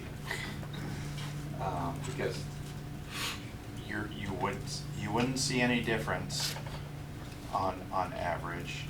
So I just want us to be careful, because that has been, the test score thing has been used as a reason to say that's a bad school, so I'm not going to send my kid there, when the quality of teaching might actually be substantially higher than in the higher income school. So I think It's a question of how we define it. Yeah, so I just want I to. guess I think that's a great point, Scott. And I would add, it's that not only what's happening in the school day, but everything else. So I'll just go back to, the mid-2000s. And it's different now because which is great, there's middle school sports across the district. By the time when our kids went to a Title I middle school, basically the first day of school, we got a note saying at 3:45, your students are to leave the school grounds. There was no sports teams that were organized, there were no paid coaches, there was nothing. And so it's not, and that's just sports, I mean, there's a whole host of other things that come with the school. And so I think when people, I don't hear people say necessarily failing schools. I mean, some people will say that, but there's also this, what resources do they have? If your kid's interested in music, is there an after-school music program? Or are there more than, is there just instrumental music and no choir, or whatever it is? And I think that's the bigger piece that parents are looking at, is what are the other things? I mean, I know it used to be when we had some schools that just had half-day kindergarten. Parents who worked full-time, that wasn't an option. And so This is what I mean by conditions and the variability. differentiating the supports. And I mean, you're starting to see that we do in our schools. They have extra administration, they have extra staffing. If we could, we'd make them all have pre-Ks. The extended learning, we're talking about, and we weave into the budget of fifth quarter, so they have a summer extended learning opportunity. So how do we make sure that these schools are loaded up to have a greater chance of showing success? And they can hold kids in your attendance area schools, and some of those things you might want to put in one or more of these policies too. So that would be, and that's what I was thinking, other viable program options. There might be some other things. It's kind of like a checklist to kind of remind people, because that's what holds kids and parents in schools too. I mean, there also used to be a very robust, and Steve probably could speak more to this, but a very robust pre-K program that had racial diversity sort of at its core at Boise Elliott. We had a lot of kids from my neighborhood whose parents drove them every day to a pre-K program at Boise Elliott, and then they went into Boise Elliott, and it was a very integrated, at the time, K-8. It was Boise Elliott. It wasn't Boise Elliott Humboldt yet, but it was Boise Elliott. But that was one of the strategies in Northeast, is that parents got their kids into which parents valued, a diverse preschool program that the district ran. So there's some other strategies that, again, making it more on the asset-based versus my school doesn't have it. And I think putting some of those things in your policies will help you guys remember, and also guides the superintendent as you don't tell him what programs, but you say you should consider these kinds of things when you are doing X. Levers to reach your goals. I mean, I think we're in this really funky position too of there's a lot of institutional knowledge in the room, and it's important that we know our past and what we've done and where we've been, and also that we have the freedom to set a totally new vision for what the future can be. And so how do we, again, hold that tension of acknowledging what's been and say we are moving in new ways? And I think that's going to be the huge tension of as we look at getting rid of legacies, as we maybe say to some of our focused options, it's time for you to change what's happening here, that there's gonna be a lot of like tradition and institutional change. I'm on the committee that's talking about what eventually might change at Cleveland, and we were talking about location and structure and like siting, and someone got very passionate about the address changing. So there are things and there are triggers that are really important to people that are gonna be surprising, and so how do we like balance that? And I think I have a tendency sometimes to get caught up in the story of the past, right? To say, well, we used to do it this way, why can't we do that same old thing and have success? But it's, okay, how do we learn from that and then do the new thing? Well, we used to do it that way and it didn't work, so we're not gonna think about that Right, again. and Because things are different, there yeah. are a range of different reasons why things don't work or why things do work, and thinking through that. So do you wanna, on the debrief, I wanna just move to this one for just a few minutes. Everyone, we gave you this to review. Scott, I know you know it well. But if you think about, are there any components, recommendations, thinking about the work that's been done before, that you want to point out and discuss as a group? There are a lot of recommendations in that report, and we ask a broad question because that we thought that was a way to get some discussion going around the report. A question I have for you, Scott, is the resolution that was the resolution 5149.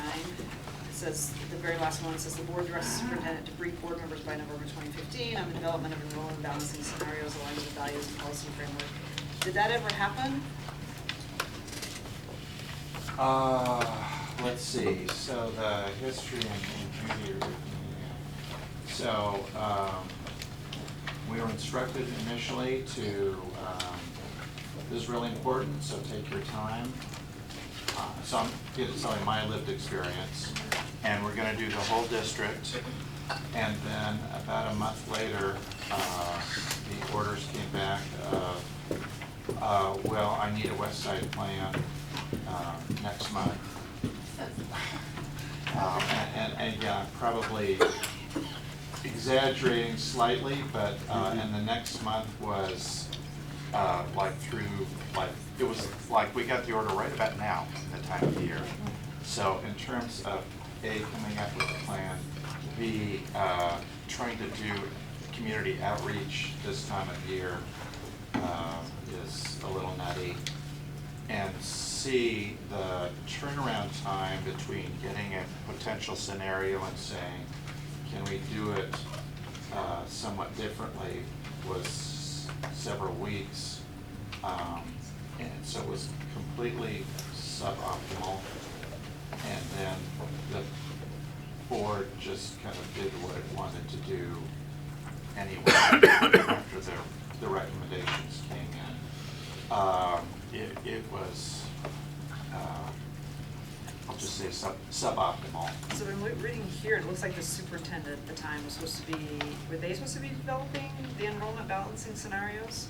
Or did they like put that back on staff? So staff, and again, Judy, I don't know if you wanna, feel free to chime in.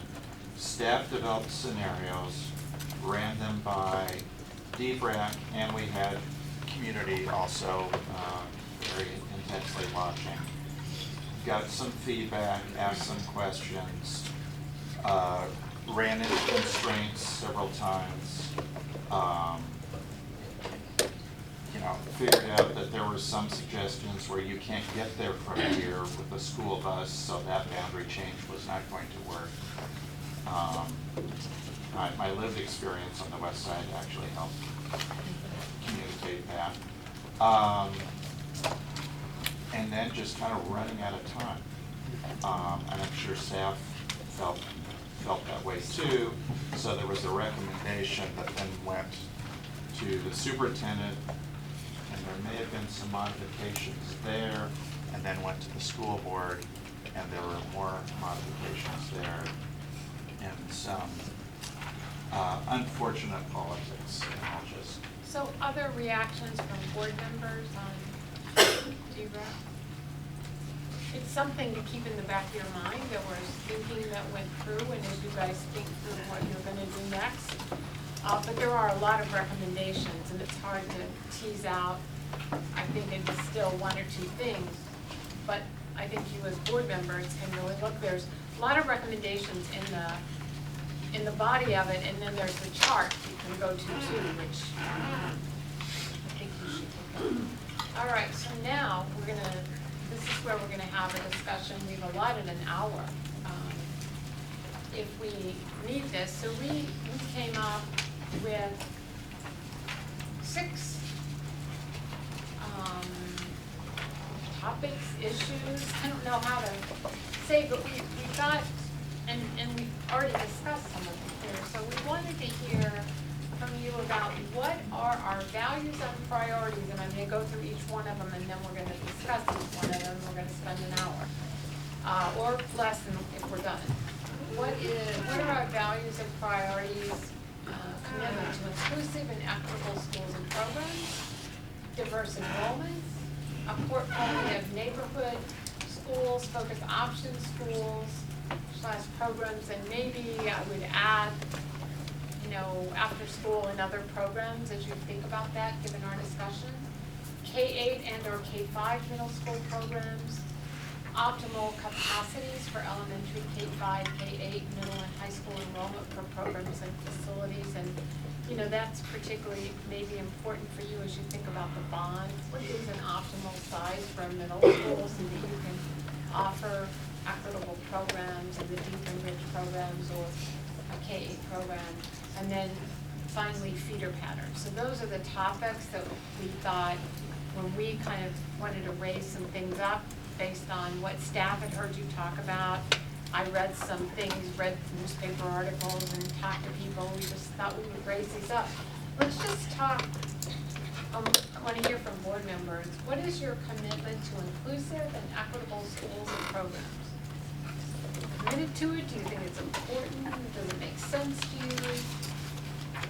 I think that's our pathway to success, that, like we said, all of the schools are a good option, right? That we have, every building is one where people would say, this is a good choice for my child. And then I think, when we think about equitable, I'm a big music advocate, and I do think that we have, that might look differently in different schools, whatever the arts option is, that it doesn't have to all be the same to be equitable, but that parents would feel good about sending their kid to any of our schools. And I think that, for me, is my highest priority, that we have, a stable of excellent programs and schools for our students. And I think I don't like the language of failing either. I like the CSI and TSI of schools that we just need to surround with more resources and more supports. And I think historically, the driver of much of the inequity in our system has been enrollment. Huge differences in enrollment. And we have addressed that really significantly in the last couple of years with changes to our staffing formula, so that we do have a program, I hate to say minimum program, but we have, we're going to include certain opportunities for kids regardless of what the economy of scale is for the teacher force there. So just to make sure kids have that, but that is the driver for the inequity, is these imbalances in enrollment. I want to focus on the word inclusive.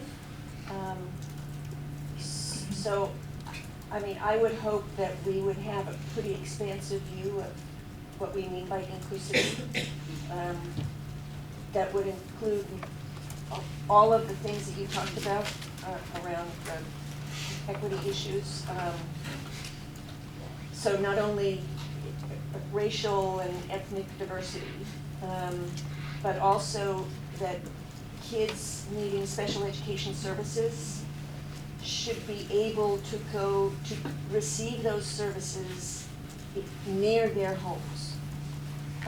And that there ought to be stable locations so that the students who need the stability most get it. And that has not been used.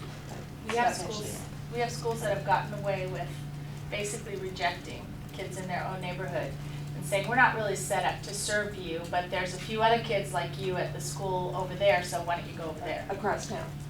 Well, also- And also, I mean, I think inclusivity also has to include tag services that are available, so that kids shouldn't have to go to a special school where they can get their educational needs met.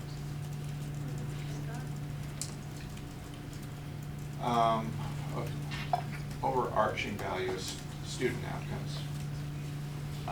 So these are things that need to be in service of student outcomes.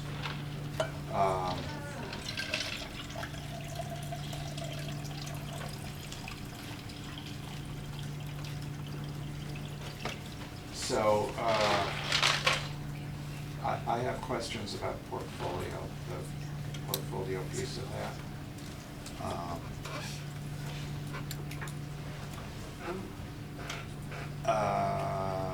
Can I ask a clarifying question on that?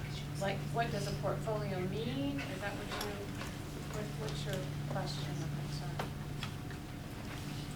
Yeah, how does having a portfolio programmatic as opposed to the DLI to me is different. I'm committed to that. How does a portfolio, and again, this is an open question, but how does a portfolio of programmatic focus option schools serve our district?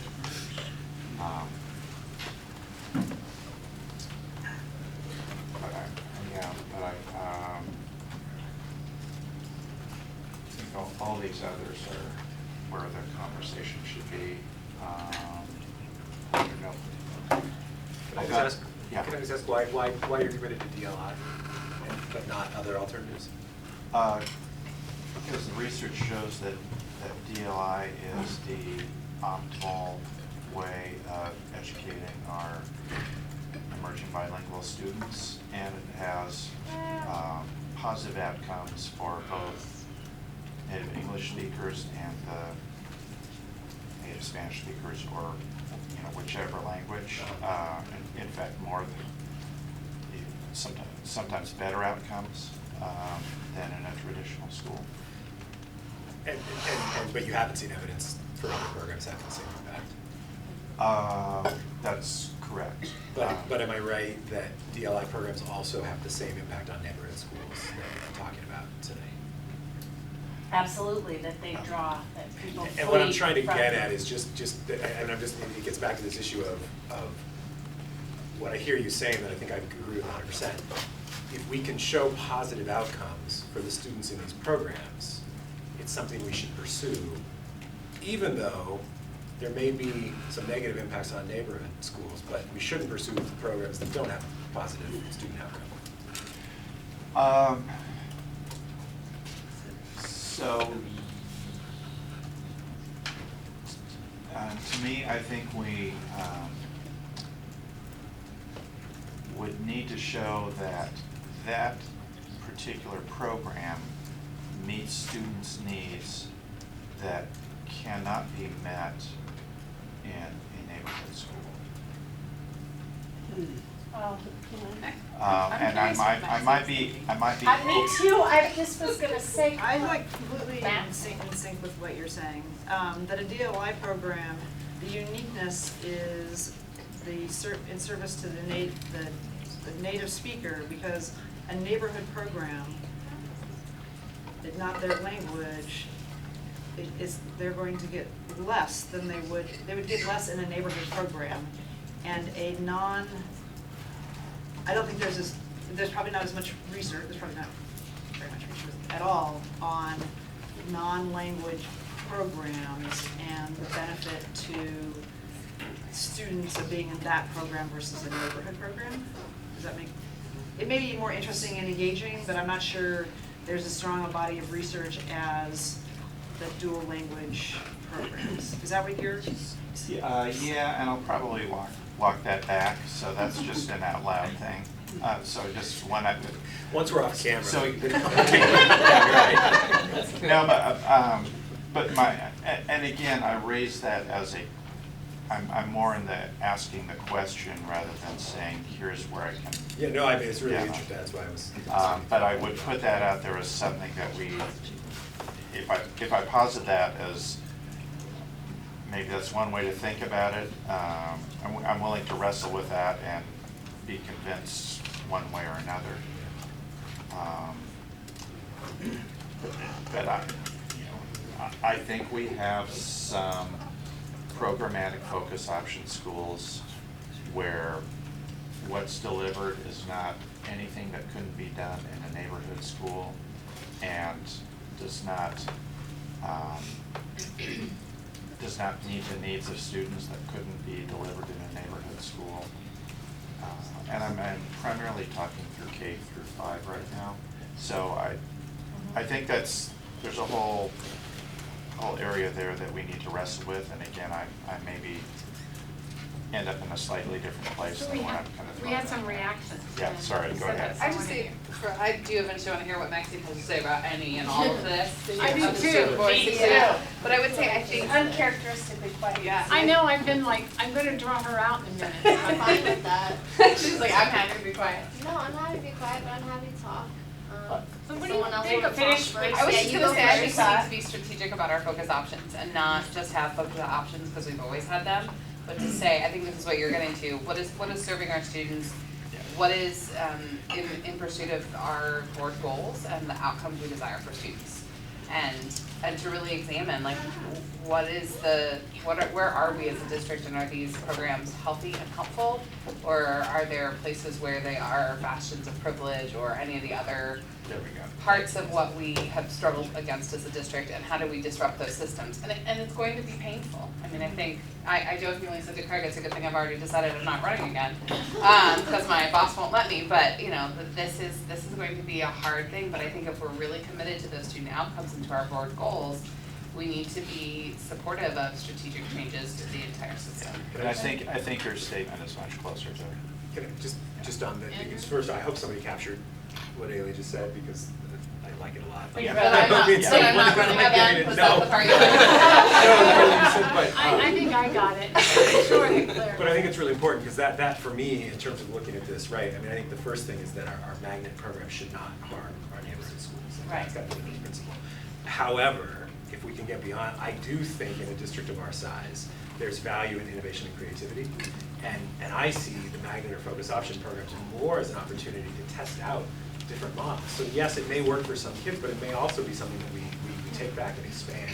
But they need to be meeting the kids. And I actually love what Scott said, they're meeting the needs of kids whose needs would not also have been met in a neighborhood school, I think is important to a point, although I think the creativity and innovation can go the other way as well. Yeah. But I would go back to, I mean, first thing, they can't be doing harm to other students or schools in the district. Which they are, some of them are now, because of our policies. But, you know, I was just gonna say that we have policy work to do. One of the critical pieces that we've identified is the focus option. So in my mind, we can't do that work until we receive a recommendation from the superintendent, from the educational leaders, giving us some guidelines about the educational value and effectiveness of these focus programs relative to our neighborhood schools. Like, are they doing all the things we just discussed? Are they providing something distinctive and of value? And if so, and if they're not very diverse, which most or all of them aren't, then we keep them, and we need to figure out how to diversify them, and we lead with them as a strength, exactly in the way that you're describing. Because another interesting thing, right, would be, so Odyssey, 8th grade students have the highest lit scores in the state. Not just PPS, but in the state. Well, what if we set aside 50% of those slots at Odyssey for low SES kids? Yeah, Would those kids, when they got to 8th grade, still have the highest test scores? let's find out. Well, let's find out, right? Like that's sort of walking the walk to see, is it really something in the education model that works, or not? Privileged kids and some. And it's yeah. probably both, right? Go, please. You better hurry You before one can of us see, I jumps just in kept again. thinking, can I call on her, can I call on her? So we need a student voice. I'll talk. Sorry, I'm just like, it's Monday. I meant to say you had a. I'm tired. I heard you say that. Jonathan was gonna bring you chocolate. Maybe, Oh. maybe you should drink some coffee. No, I'm good, thank you. I don't want your coffee, Scott. I didn't have my phone with me, For sorry. every, like, all the values and priorities that we have on our list, like, obviously students need to be at the center of all of them. For the commitment to inclusive and equitable schools and programs, my mind kind of immediately goes to, like, are students, you know, included in the way that, like, they have relationships there. Oh, you make me so happy. Like students through my brain is okay, I need to think about what I'm saying, and now you all are throwing food at me. I mean, you had an interesting experience I because did. yours was the only hybrid in the whole system. I did. I went to Sunnyside Environmental School, which I thoroughly enjoyed, but it was not diverse. It was very different. When I got to high school, it was a major shock, and my mom was like, oh my gosh, there's so many kids here, you're in like large classes, and it's very different. And I think that, you know, that focus option, I learned a lot, and it was a really valuable experience for me, learning about environmental curriculum, but like, you know, other students don't have access to that, and that's kind of an issue, especially, I mean, you know, in my opinion, like, environmental curriculum is really important. But also for, you know, commitment to inclusive and equitable schools and programs for high schoolers, especially, there are high schoolers that, you know, traditional high schools don't necessarily work for them, and so if there's that commitment to inclusive and equitable schools and programs for, you know, committing to give resources to those schools that are helping the students succeed in other programs, and I mean, I'm sure that goes for middle school, but I wouldn't know. And then for diverse enrollments, I think that definitely like means students and staff. I think, you know, for a lot of students of color, when they don't have staff there that are of color as well, they don't really feel like they have relationships with those people. And I mean, I could be wrong also, but just from what I know, like a lot of students at Franklin who are students of color, when they see that we have Mr. Frazier, who is, he's black, and we have a lot of awesome staff that are of color as well, that definitely helps people, that helps students have a connection to those people, and that definitely, I think, helps with the like, people staying there because they have that connection to staff. I don't really know what portfolio of neighborhood schools and focus option schools and programs means. Just variety, I think. Different Variety. choices. Okay, Yeah. that's important, probably. And then, you know, I mean, when we talked about the board goals and the capacity for high school enrollment programs and facilities, and the district student council talked about, you know, why aren't these programs uniform across the whole district? That kind of comes up within this, like, what programs do students have access to at some schools but not at other schools, and a lot of students with the facilities, you know, there are flaws, and they don't feel, and like, you know, parents think there are flaws too, so the facilities they're not optimal for what they could be. And then people like staying with their friends sometimes they like making new friends in high school, I've learned. But there's that sense of like comfort when you're able to come from your middle school to your high school with at least like one or two people instead of the feeder patterns for students who have those really close connections to their peers is really important too.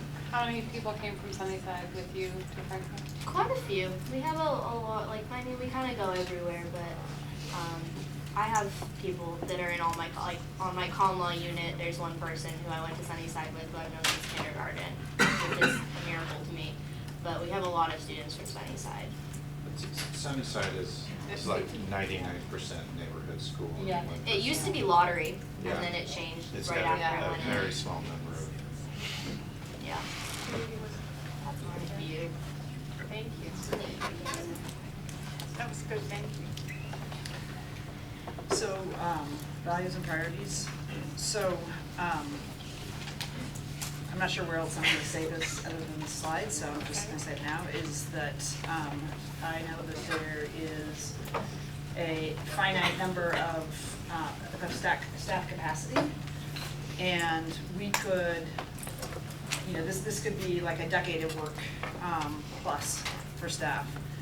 So I'm an advocate for strategically, deploying this staff capacity that we have. And for 2020, I think a piece of that staff capacity, one important piece of inclusive and equitable schools and programs relates to just the physical facilities. So I'm all in on the bond in 2020. And then sort of another priority I would have would be in terms of what capacity we as a board have, because we have a capacity for how much work we can do as well, is that sort of the first bullet, the commitment to inclusive and equitable schools and programs, and then the optimal capacities. But I'm going to be sort of further refined than just those, because those also could be, a district-wide. And so I think I would be interested in looking at the average incomes across the city by zip code. We have the free meals by direct certification, but I think that's a rather blunt instrument. The data I've seen, workforce systems has by zip code income, and it's pretty good. yeah, and so this is sort of just a slice, but I think if you look at it, you'll see it, and then look at those neighborhoods. If you take the 2 times factor, so race and income, and look at the schools in those the areas that are most diverse and that have the biggest economic challenges, and look at the schools and whether we're doing anything beyond sort of the minimum program, because I'm concerned that, and I'd like this not to be confirmed by the data, but I'm afraid it might be, is that places where we have sort of the 2 times factor, we offer the minimum program, and then having a really robust discussion, sort of led by our superintendent, about how we can change the dynamic for those schools, because again, I think we can move boundaries as much as we want, but until we're offering sort of more than the minimum, Equality. I think we will have students and their parents, and those who can leave will. And so that would be my priority, and I would sense that would fall primarily into the sort of under-enrolled K-8s, the middle grades, and then those places where we have under-enrolled K-8s. So I'd like to look at that map and then that be the focus. And so say there's some schools that are, over-enrolled or not quite as balanced, but they don't have the 2 times factor.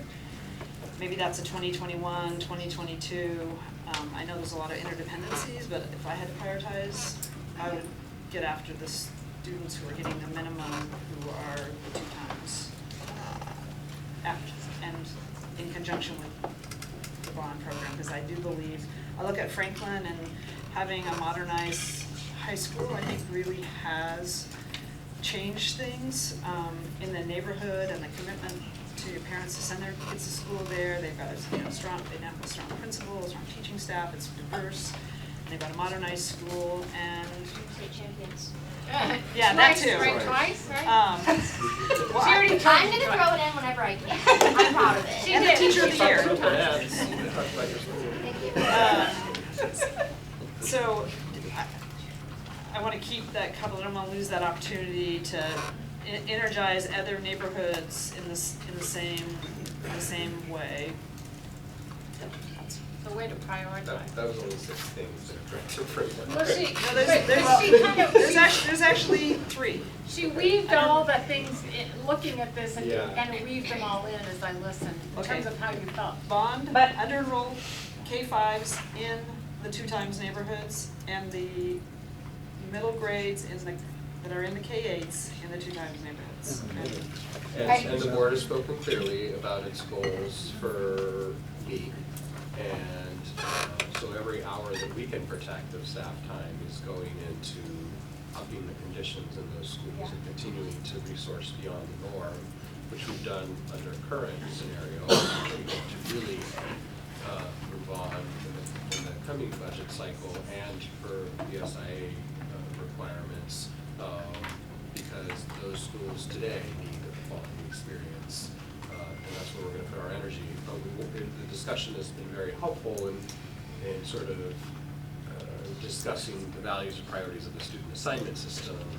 And I also want to recall that we also spent time developing core values in our visioning process. Yeah. Some of you intrinsically brought up some of those key terms. Creativity and innovation is in the core value. Students at the center is the first one. For racial equity, social justice is the second one. And so the excellence and the joyful learning and the partnerships and all those important factors. We also know that there's a couple urgent, whether we want to sequence them now or later, we do have to start to focus on. We have a catalog opening, and we don't want to create a new building with an old law building. And so the program design that we can demonstrate there to percolate across the district, I think is going to be very important. And there's some really critical variables that we'll have to work on after the winter break to make happen. And then the over-enrollment issue, the overcrowding, I should say, is something we need to sort of alleviate as well, because we're not going to portable our way out of this situation in many cases. That's a lot. That's a lot right there on top of trying to get off the ground and articulate a short to long-term strategic plan. Rita, and then Amy, and then I'll come to you, Scott, and then maybe Andrew, and So I'm feeling like this is becoming an overwhelming amount of work. And I'm feeling sort of compelled to remind us that we're talking about boundary changes. And boundary changes are good at some things and terrible at other things. And even the things that they're good for this much. So, I mean, there's a lot of stuff that has to go on. I mean, all the stuff around improving schools just because. And that's apart from whatever we do in the boundaries. And I kind of feel like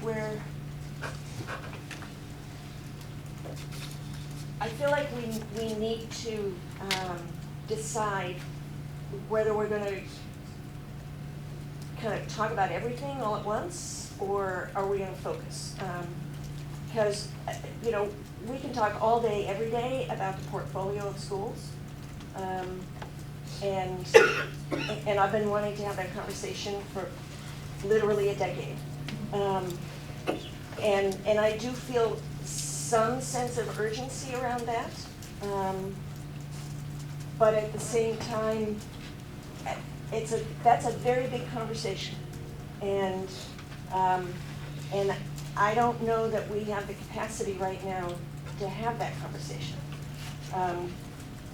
I would like us to, because I think that actually could have some impact on what we're doing with the bond, what we're doing at high schools. But we would have to make a full-on commitment to have that conversation if we're gonna go there. Anyway, I don't know if that's helpful, but it's feeling like we're getting really big here. And we do have some things that are urgent, are actually urgent.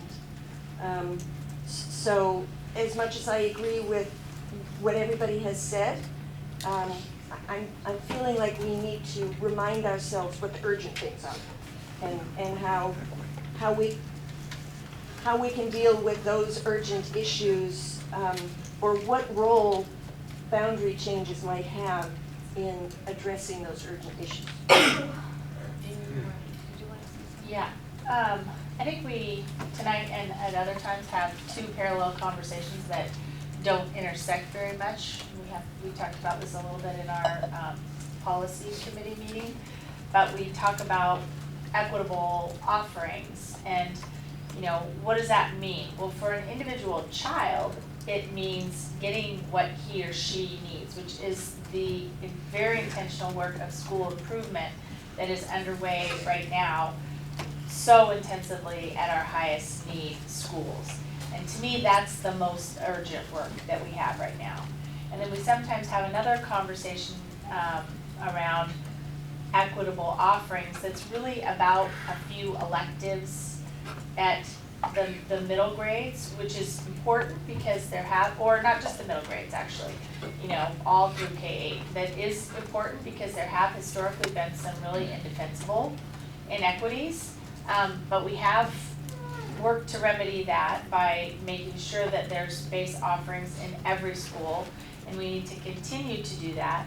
But it needs to be in concert with the really important goal of what does it take to raise achievement urgently for our kids who have been left behind, because ultimately that's way more important to parents and to our whole community than, like, you know, at this middle school over here you have 8 different elective choices, and BTW, they're all created by adults. They're not necessarily what kids want. And any given kid can only take one because they have to take PE or they're in a language or something, so it doesn't really matter if you have 8. I mean, yes, we want our kids to be able to explore, but that's what middle school redesign is about, and you need to have a schedule that allows kids to do more sampling. So just, I don't really know how to reconcile those two conversations that don't talk to one another very much, but for me, equitable schools and programs is really all about the urgent work of school improvement, so that every neighborhood school is a place where you feel proud and excited to send your kid.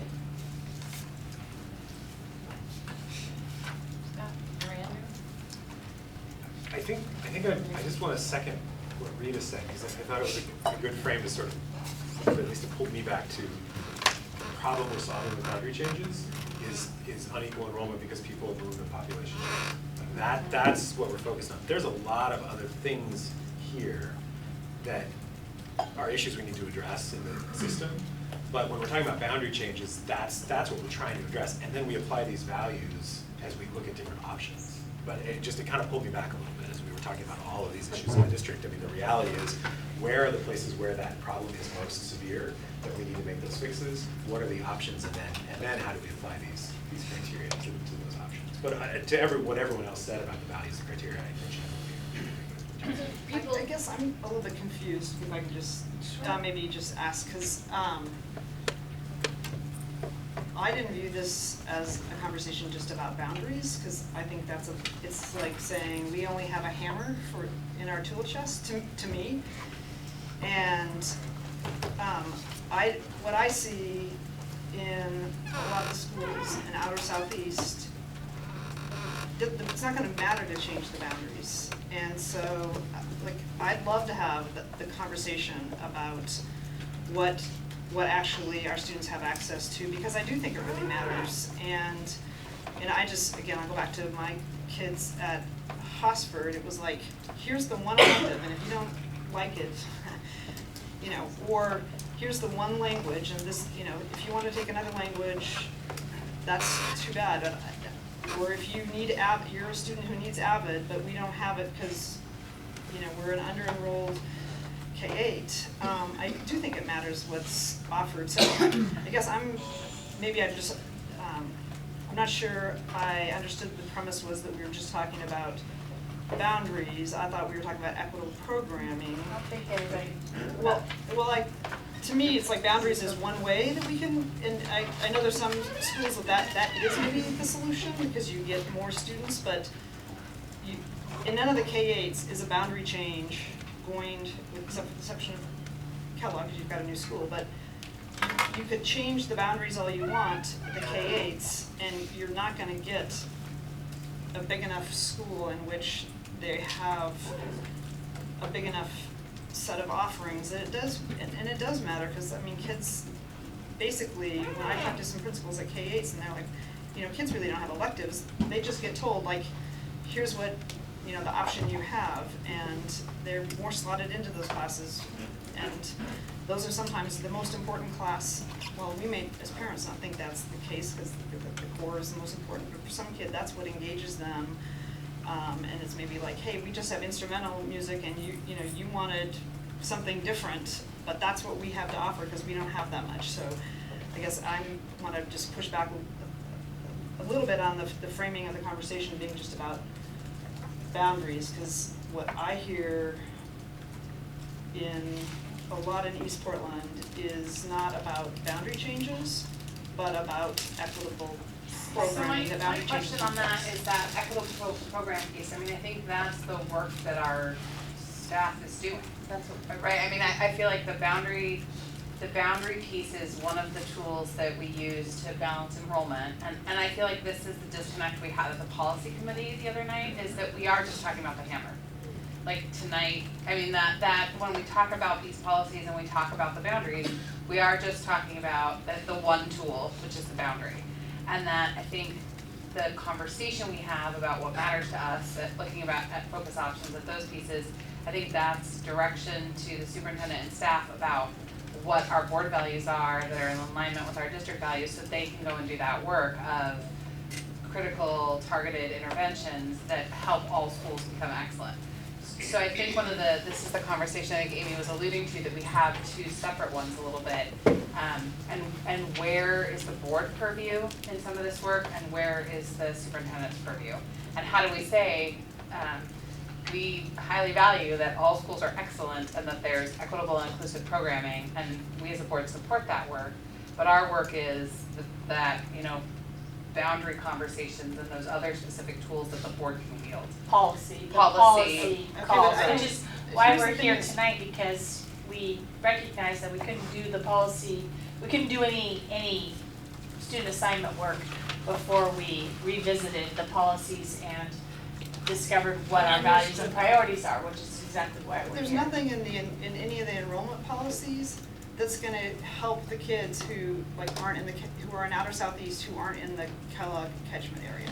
So, and I guess it's like, if there was work happening, then I'd like to see it, and the community would like to see it, because there's a sense that there's, and you know, not just in the under-enrolled K-8s, but also, you know, we heard all last year from, and maybe they gave up, but from MLK that, and Chavez, that, you know, under-enrolled schools, that they're, the sense it's not equitable. So I would hope we have a conversation about more than that. So if there's something happening that's a deliberate plan And that needs to be financed, I'd like to see it.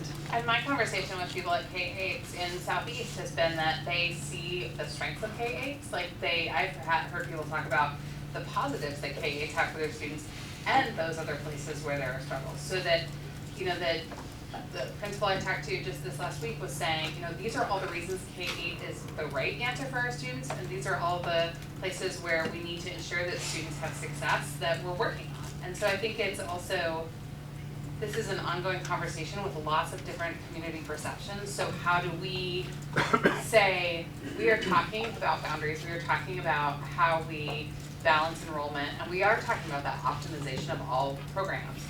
But how do we differentiate that and separate it? So, because I think we can get distracted by saying we want it all today. And you, I mean, what you said in you had a timeline, like, we're gonna do work this year, this is the work I'd like to see this year. You know that we can't do it all at one moment. So I think this piece about, we are gonna have to change boundaries again and again and again and again as our population shrinks, as our programs become so awesome, everybody wants to be in their neighborhood school. So I think for me, it's how do we get to the roots and values, so that when we make these policies, we have this clear platform to stand on, so we can get to those very things you're talking about. And it's not just about, I'm sorry, go ahead. So I just said this before, I want to say it again, sorry if I'm repeating myself. I would like to, these are all interconnected, it's a system. These things up here? Yeah. Yeah. Okay. So, you you know, the piece that isn't called up there explicitly is the co-located programs, as not being optimal in a number of our schools. You know, that can have a boundary implication if we switch out of that. You know, when Kellogg is built, that's gonna force some boundary changes. If we still have focus options in the same places, that affects the boundary for Creston is gonna have to be this big, which affects walkability, which is a pretty highly held value among parents versus this big. Besides the equity issues in terms of how the lottery works. They're all interconnected. I would ideally like to see us have a unified plan that has a step in implementation, because to try to implement all of that once, our brains will explode. That would be kind of my goal out of this, but again, I don't know. In my sort of sense from the timeline, and Claire, you can tell me that I'm crazy, because I sometimes am, is that we are gonna work on reviewing these policies and making some shifts, maybe around legacies and some of the other pieces. Flow Analytics will take those policy changes, push that into their magic algorithm, and come back to us with some recommendations. And sort of that's the timeline as we begin to look at how the boundaries are gonna work, especially around Kellogg. There's also a community engagement process, especially with the parents and whatever areas that we're needing to prioritize changes. And that the variable of the values that we put forward and the policy work is quite huge. Yeah. It can change the direction of that work very significantly. I also think there's some staff work on focus options in DIY that need to happen before Flo can say whoosh. But is that another, I mean, I think, again, the layers of like, how much are we asking our staff to do in this moment? And is that like the next thing after we do all the other things? The staff's lesson plan books are full. Right, here. like we can't add in. So, and I'm thanking focus Director option. Lowry for, you know, in case there's ambiguity on the governance question here in administration and educational programming, yes, these things are intertwined, so we need to exercise the levers in partnership. And we're 18 months into launching, you know, a definition of what those core components are in any one of our schools, and the vast majority of our school supervisors' time is in those schools that most dramatically need support, and I would open it up to many of them who are sitting here, because they're the ones who are actually dealing with, you know, the on the ground, and I know many of you have been in our schools the last couple of weeks in particular, where these things are becoming acute, because they're existing in a system that has not, you know, always set them up for success, but and Keely's been here for some time, and that's their starting to get the lay of the land here, and seeing how some of these issues are constraining, creating conditions in schools. So how do we sort of alleviate for those? I was thinking the same thing. It would be great to hear your on the ground thoughts on these issues. If you're willing to share. Sorry. Where's your focus these days?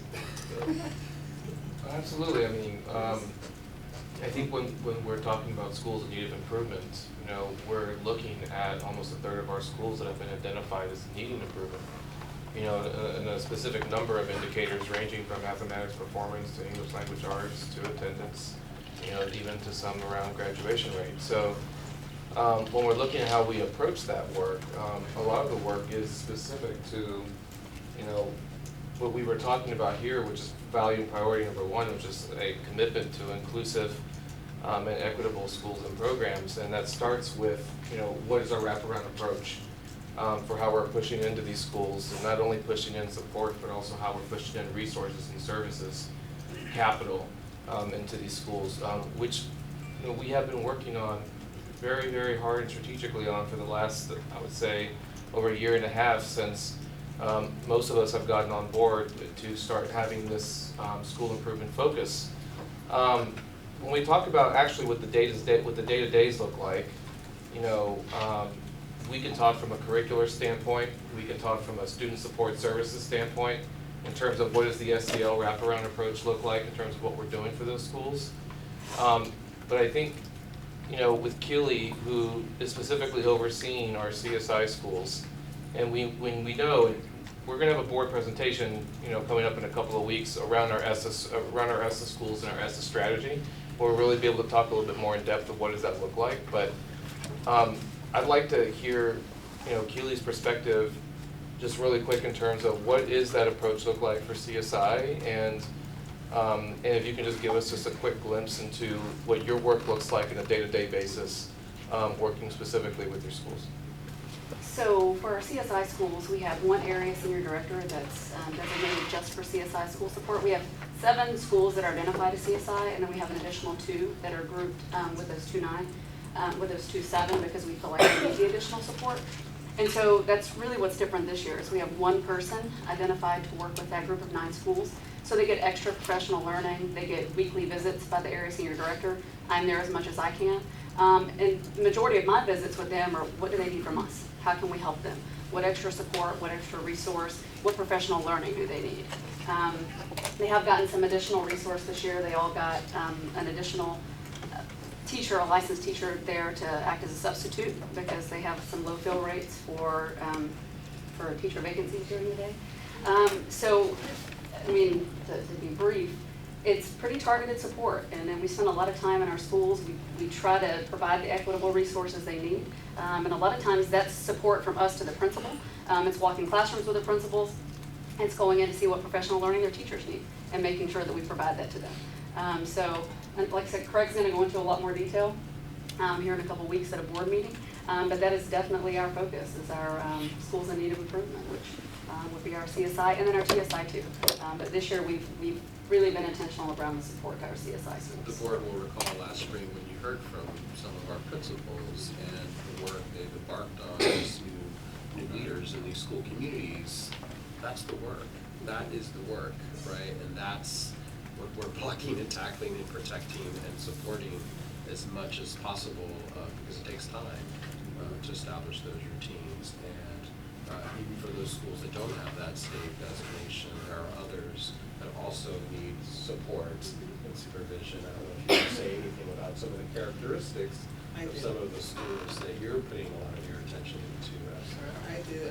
I have spent quite some time in some schools just observing what the leader does with the teachers in the classroom. What I discover is that there's so much time constraint around what they're able to do, because they do need time to think, they do need time to plan, and I'm talking about the teachers specifically. If you're relying on the leader at the school, you're putting a lot of vested interest in the capacity of that leader. So how much capacity does that leader have within themselves, and how much capacity and leverage do they have to disseminate their knowledge within the system and within the ranks for the teachers? How do the teachers then take it on? The second part of what I've been looking at also is, how do the students learn? Because not all our students are auditory learners. And what happens with lesson planning is you have a lot of stand and deliver. Yes. So you really don't get a chance to hear what the student knows. Well, in your ability to hear what the child knows is how you know exactly how much understanding there is within the classroom and within that individual child. To be able to do that, though, the lesson planning structure has to change. The opportunity to learn has to be intense and a lot deeper. And the tasks have to be really sophisticated to get at that critical thinking piece that we want. Well, all of that takes time. So when there is no time to plan during the day, it really is a problem for the leader and the school. So that's what I've noticed. So I've been campaigning since I've been here to try to figure out ways to build time during the day for the teachers to plan. We have to consider the fact that they have families too. And it is really unrealistic to think they're gonna spend 6-8 hours doing all this work and then go home and have any more energy to engage in in-depth thinking to be able to be prepared for the child the following day. So some of these conditions, like the additional planning, collaboration, which required opportunities for mentorship and coaching. These all have solutions, and they're all solvable. They can all be solved this coming September. It's how focused do we want to be on this work, and how do we prioritize resources to go towards that. And you will see accelerated growth towards the goals that you're going to hold us accountable to. And we need to preserve our bandwidth for those efforts while we sort of prioritize areas that we do need to work on here. And those are just the day-to-day school supervisors. And we have a broader team who's there at moment's notice also collaborating on all of the other aspects in the school communities as well. And I would say, Dr. Is it Omobene? Omoben. I have been in several schools not long after you have been there, and staff and parents have raved about your interactions with them. I'm so glad you're with us. So glad you're here. How long has it been now? Week 8. Well, you're already making a wonderful impact. And it's so nice to hear that, I'm sorry, but what you're looking for is the students' engagement. You know, not like focusing on how to help the principal help the teacher and what is the teacher doing in the front of the room, but like, what are you seeing as far as those students actually displaying their knowledge and their love of learning? I see a lot of worksheets. Yeah. And that's very low level. But worksheets is as a result of not having the time to plan in depth for that sophisticated practice. I think my experience so far on the school board is that if I let it, it will take over my life. There is always more I could be doing, more good, and I think that that's true for our staff. And so I think we have set as a board those policies around 3rd grade reading, 5th grade math, 8th grade capstone, and post-secondary readiness. And as much as I want to let's examine all the focus options and really be strategic, we don't have the bandwidth. And I think we need to be ruthless in pursuit of those things at this level and at this time, and know that the rest will come. And sadly, I know that my time on the board, I'm not going to get all the things done that I think need to be done or want to do, but it's like how can we move a step closer to what we envision for our district? And I think we have to be ruthless in protecting our staff's time to do what we've asked them to do. And it would be easy for me to make a list of about 1,000 things I'd like the staff to do, and really we've asked them to do 4. And all the other stuff that has to happen. Yes. Management. So, you guys want to move to next, go ahead. Yes, I wanna but move to next, we're spending, an extra $3 million around enrollment balancing, or around, where we've had to shore up. Under-enrolled schools that Yes. we want to have a robust program. Boundaries are still important. And that's not insignificant. And we spent a bunch of time arranging for the Bridger move, which costs staff time. Harrison Park, hello, it's coming, same thing. So it's, Access, we it's, spend a lot of money on There's that, should be the on whole school in outer solutions. southeast. I mean, so, yeah, so just, Yeah. and again, to do some things, like if fully creating middle schools in Southeast requires boundary and requires some focus option work. So, yeah.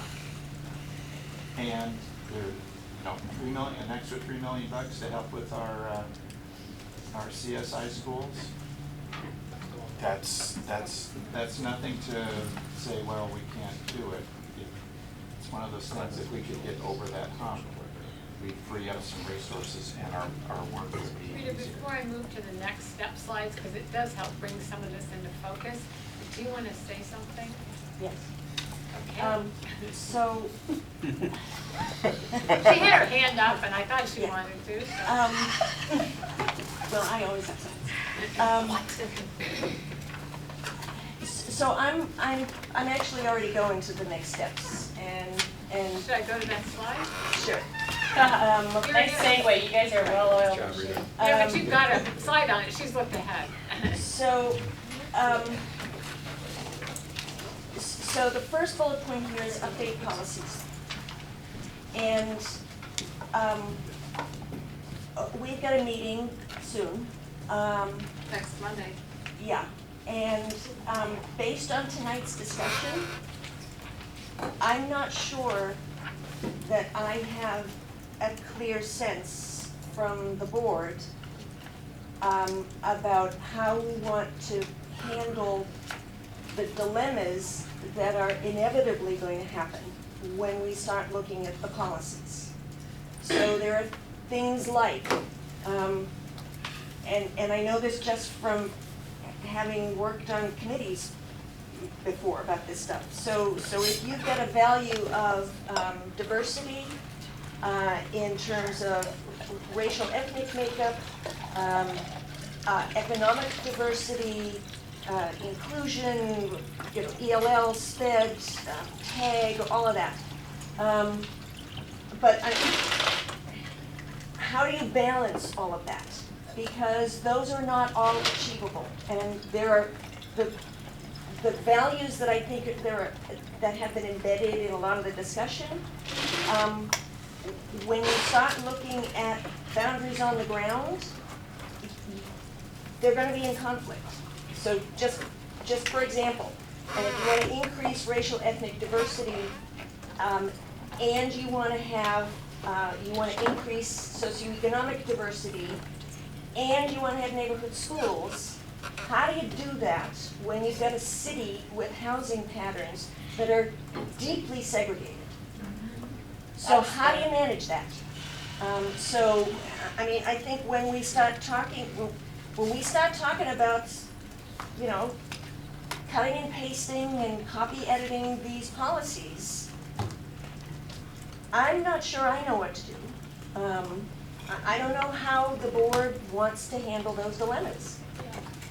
I moved us back to, because I thought, so next steps, and then why are we doing this work and why are we doing it now? I think it helps because there is some focus to it, and particularly, I guess there are two particular things that strike me. One is the middle school redesign, particularly the Kellogg Middle School opening. There is a way to prioritize that, and then you just have to think, well, what factors or policy guidance you want to do in that work. And the same thing with the future bonds. Those are two things. Whether you want to take on overall as a bigger picture over and under enrolled schools now, that maybe you want to set that aside for another moment. Don't know. The same thing for diversity with all of your schools. Maybe you just want to focus on diversity if that's a value you have for dealing with the middle school issue. Okay. Does that help? No, not really, because because I think what you're talking about She has to is, lead the policy work, so she wants some agree. marching right, orders. so like right now, I don't know how I'm gonna do this, or how we're gonna do it. I mean, it makes sense to me that we might wanna phase all the work. You know, you can't do everything at once, so you take it in chunks, okay. But when you're talking about a policy, I thought the whole point of writing a policy was to have kind of the big picture in mind, to establish some criteria for making decisions when you get down to the implementation stage. And I am reminded of the beginning of the debrief process, when they came up with their values. So they had 3 values: equity, access, and environment, by which they meant school environment. And I remember at the time looking at the PowerPoint saying, and how is that going to guide anybody who actually has to draw a boundary? Pretty vague. Yeah, so because there are dilemmas that are inevitably going to happen. We are going to have to make decisions when we look at these policies about, we're going to have to prioritize needs. And I mean, I can come up with stuff, you know. I'm happy to write things.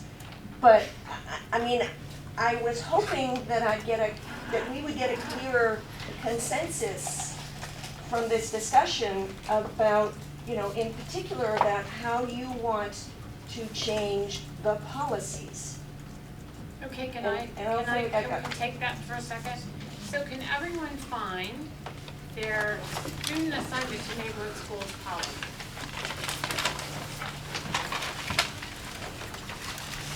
And can everyone turn, I'm just gonna focus on the first thing, can everyone turn to page 2? Turn to what? Page 2. Okay. And it's highlighted. And so then, so the question is, so here, you've already got written that here are factors. Consider factors that contribute to optimal school boundaries to the extent reasonable. So you've got to the extent reasonable, wiggle words. The board recognizes that such factors may conflict with one another. We've had that discussion tonight. And include but are not limited to, that drives me crazy because if you just say include, you've got it, but whatever. To the following non-priority, so if you met at this policy, could you take not limited to out for me? The following non-prioritized list. So the board recognized in 2008 when they did this. So the question is, are all of these things good? And you would use them in drawing the boundaries. And sometimes for some boundaries, they're gonna be more of a priority for one than the other. I don't know how to draw the Kellogg boundaries because I haven't done that, but there are gonna be other schools involved. So how do you, sometimes feeder pattern is gonna be, sometimes student demographics may, I think you should define what you mean by student demographics there, so that would be a change. And what Andrew said about the, instead of limiting the impact of boundary changes to the smallest number, Yes. optimize, like, Yes. whatever Yeah. nice thing he said that I didn't write Creates down. good for the greatest number. Yeah, positive outcomes for the most number of students. I guess, Rita, what I would say is that I have such faith in your policy. I'm totally serious about this. Well, it is Julia, Rita and I, so There's it's. a lot. Okay, here you go. There's a lot we put on the table tonight. We have not given you a script of right to what you write. We've given you lots of ideas, but I'm totally confident that the three of you can come up with distilling all this to then come back and then the whole board either says you nailed it or maybe there's a couple more tweaks. But I think this is just the nail, because I look at this, to me, okay, so for example, say there was consensus around the table that we thought economic diversity within our schools should be a primary factor in our enrollment balancing. So we pass the policy and then staff comes back and says, well, you know what? That's a perfect reason why we're gonna take this group of students in Northwest Portland and bring them across the river to Roosevelt. Or we're gonna take some Southwest kids and pull them across the river, which we all may say we're supportive of, but to me, I think there's some things in this policy that, I guess I'm not clear how it then gets applied. So can I just, but I think that was the next part I was gonna say. The policy's not going to solve the boundary question. That's where the good staff, both our consultants and our district staff, need to weigh in. And in fact, it shouldn't. And if we're trying to write a policy that solves every decision, and not just boundaries, but solves every inequitable program decision, we're gonna fail. The policy has to be on this level. And then each one of those decisions, we're gonna sort of apply. Does it meet with the policy? And I wanna add one thing. I think what you're getting to is what AJ said at our board retreat is how do we create the largest bowl? And what he said was, the largest bowl that we feel like any reasonable person would be able to, like, we would be comfortable with the decisions they could make within that bowl. And so, I think our staff would engage with the community. Right, yeah, like how small you guys, how small of a bowl are we going to give them around this issue of? And each one of these, there's conflicting things here, so it's always a balance. Right. And on some decisions, we may be saying, it's more A, B, and C, and other decisions, it's more D, E, and F, and there's good reasons we can justify each one of those. Okay, so I'm gonna call the question on the thing that I think is gonna cause the most upset. Yeah, legacies. So, what we say, students have the right to attend their neighborhood schools through the highest grade, except as provided through section 8. Okay? So, are we, I'm gonna ask a direct question of the rest of the board. Would you support changing the legacy, the legacy of legacies, with the understanding that there would be some exceptions in order to accommodate, very reasonable Including student but needs, not like an limited eighth, to X, you know, Y, and Z. rising eighth graders, yeah, we'll keep them And there, you know, I or. see Liz making faces, so I think we need to be careful not to make a decision. Rita's seeking direction for I'm seeking policy direction. work. We just don't want the Oregonian tomorrow morning to say, and the board decided. We're not making decisions here. We're, right? yeah, Or- we're not voting. Never made It was the reporter before you. Without making a decision, that what I would say to that is what I need as a board member is a little bit of data around what it means, the impact it would have, some reasoned analysis from the three of you who talked to staff as part of your committee meeting, and then reporting back. Because I can't tell you today how much. I can tell you today that I'm generally supportive of making some changes to that part of the policy, but exactly what that looks like, that feels like committee work. Okay, so then, okay, so I'll keep it really broad. I support changing the legacies. Okay, so, so in my experience, and I'm pretty sure it mirrors yours, if you make a tiny change, you're gonna have an explosion. So, and I think in this one in particular, we are already getting emails. I am already getting phone calls. The degree of the explosion is directly related No. to the No, it is not. perception of the disparity too. The degree of implosion is directly, it is completely divorced from actual impact, individual impact. I said perception. It is, I mean, this is a time-honored, dearly held value within PPS. And if we do anything to change it, there will be hell to pay.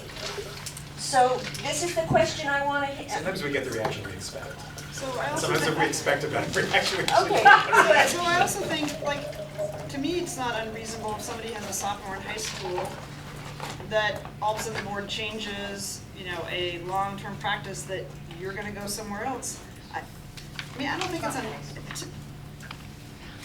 unreasonable in a to me, I'm just saying, in a high school, if you're in a high school or you ask people's opinion in a high school or middle school to be able to finish out your time period there. Okay, Well, those and are I can some of the guarantee, exceptions. everybody is gonna have a very reasonable argument. My child needs X, You Y, asked and my Z opinion, because I'm of just this. Okay. sharing.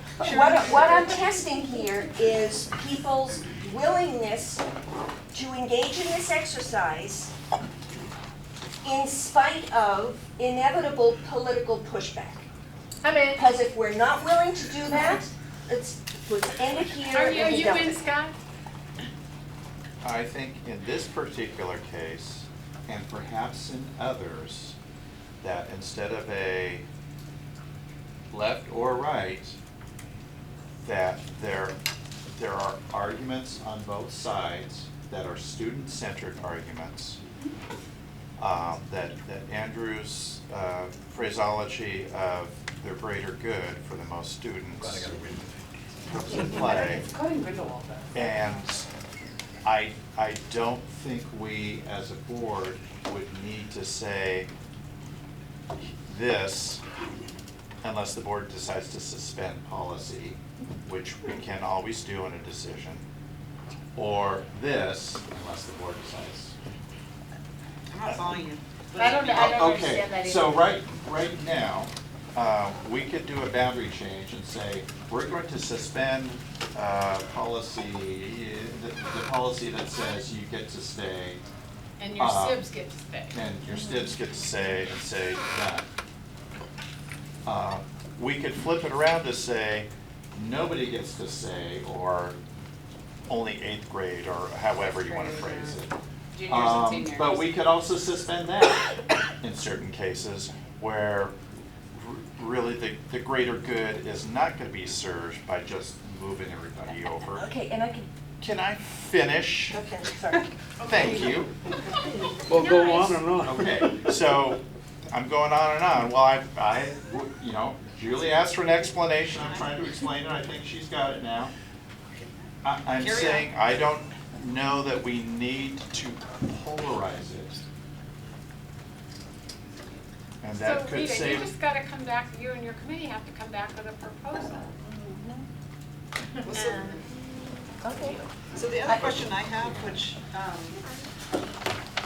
one of the, I think, questions that, especially if there's boundary changes in Southeast, which kind of missed it the west side and also the ones that were made in Northeast, they'll say, so if you have a new legacy policy, or no legacies, or whatever it is that going to apply to all the legacies that were already previously handed out in the previous one? So last year, when we gave some families 10 years, are we saying it's not going forward, but like these are the rules for everybody? So if you last year were in the Madison grant, you know, whichever. Good night.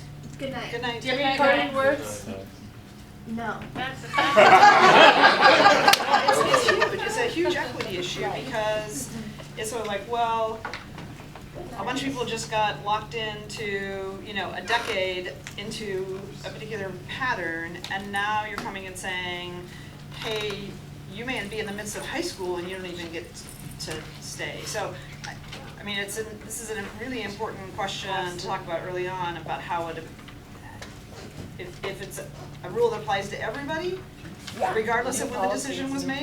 And if it's. I mean, this is what I asked the other day in committee, it wasn't clear, so. Yeah, I would say it needs to apply to everybody. I think new policy is new policy. Well, I mean, okay, apparently we're not supposed to make decisions here, so. Right, we're You know, we can talk about this in the committee.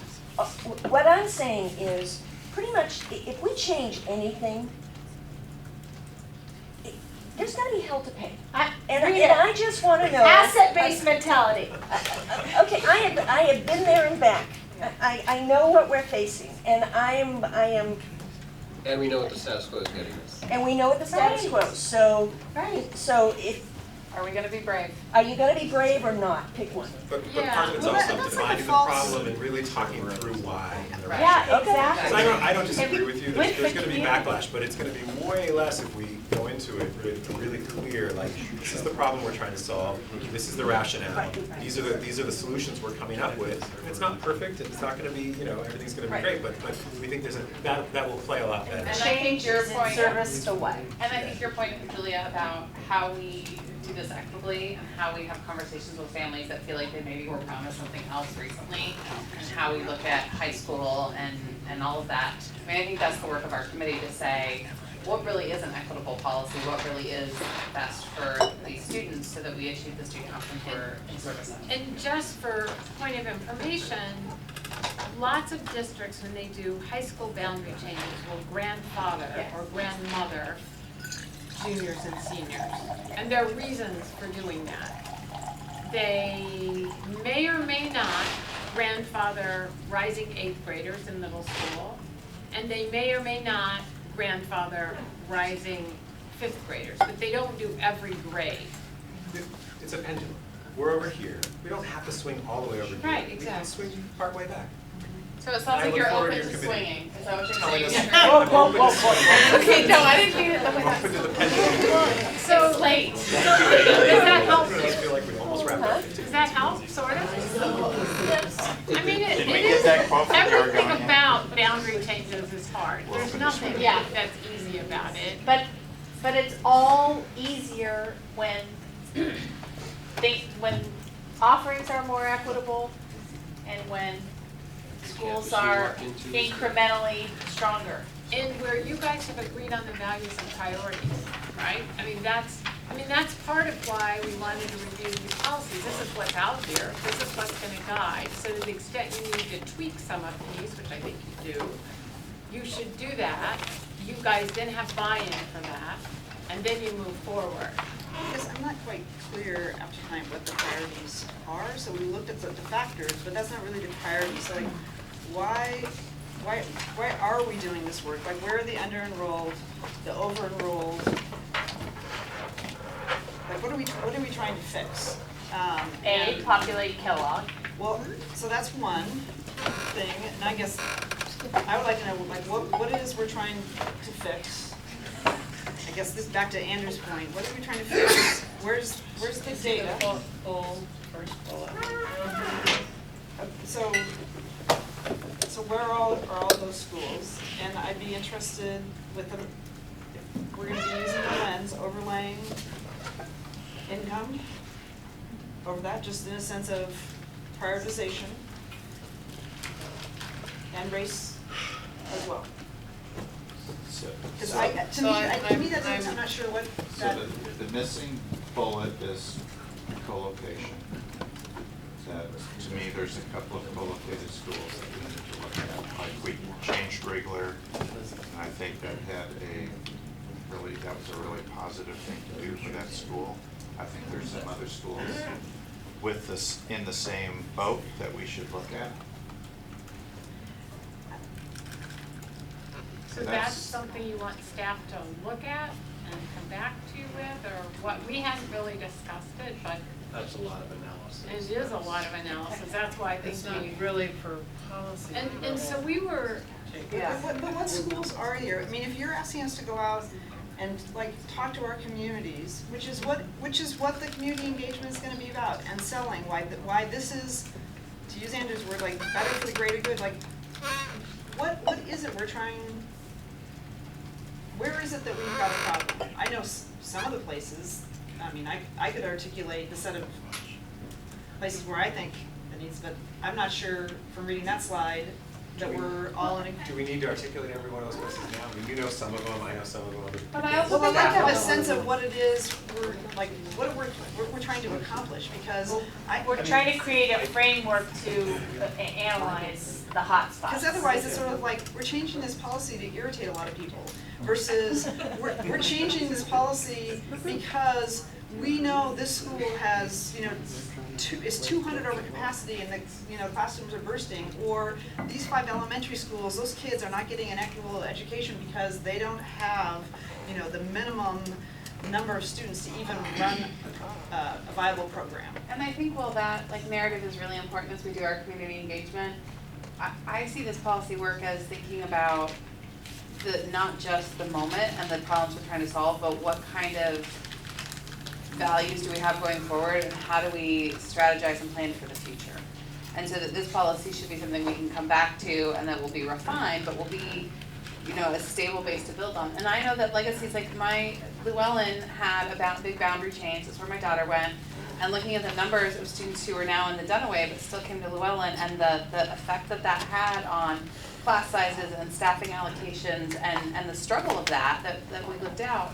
And that it continues to this day, and that boundary was changed before we moved to Portland 7 years ago. So I see this this bigger question of this is what we started through, where are our systems failing us? And while we can look at individual schools and specific issues, it's that bigger questions of this systemic patterns that have created our inequities. So how do we look at this and say our legacies are incredibly generous, and we know that has cost us in ways that are not immediate but have substantial impact, and how do we shift that so that we're disrupting those systems so that we can then fix those specific problems. But I don't think the boundary policies are about let's fix specific problems. I think it's this, we want to disrupt the systems that have led us to this place. Let's disrupt those systems and then work together with our staff to solve those problems. It's a good way to put it. Because I'm interested in disrupting systems if it's in pursuit of what we need, if it actually allows us to achieve our goals. And I guess this is what I'm not clear,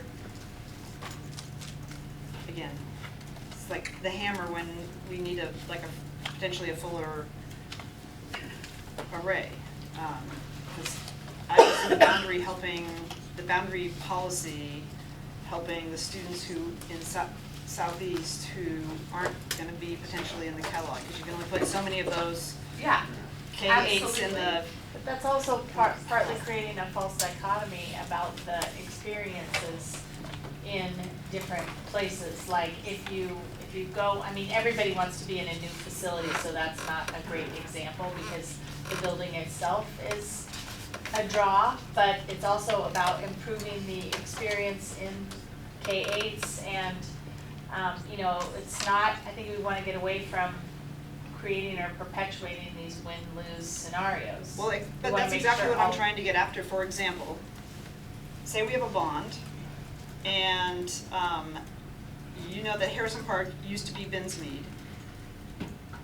And actually, we're probably gonna need that building again, or either that or we're gonna need to build another new middle school in outer southeast, because you're still, even after you open Kellogg, you're gonna be one middle school short. I think we're And pretty so- agreed that that's in the mix with the determination around Kellogg feeder patterns. We just need to, But we not need gonna another- open it we at need the same another one. time. That's what I'm saying, it's like, Are we trying to solve that problem today? no, I'm just saying, if we don't get it on the radar screen, so then we're telling the families, this gets into the Hunger Games, if you don't get into Kellogg, your student who's in one of those under-enrolled not- K-8s is gonna sit out there for another 5.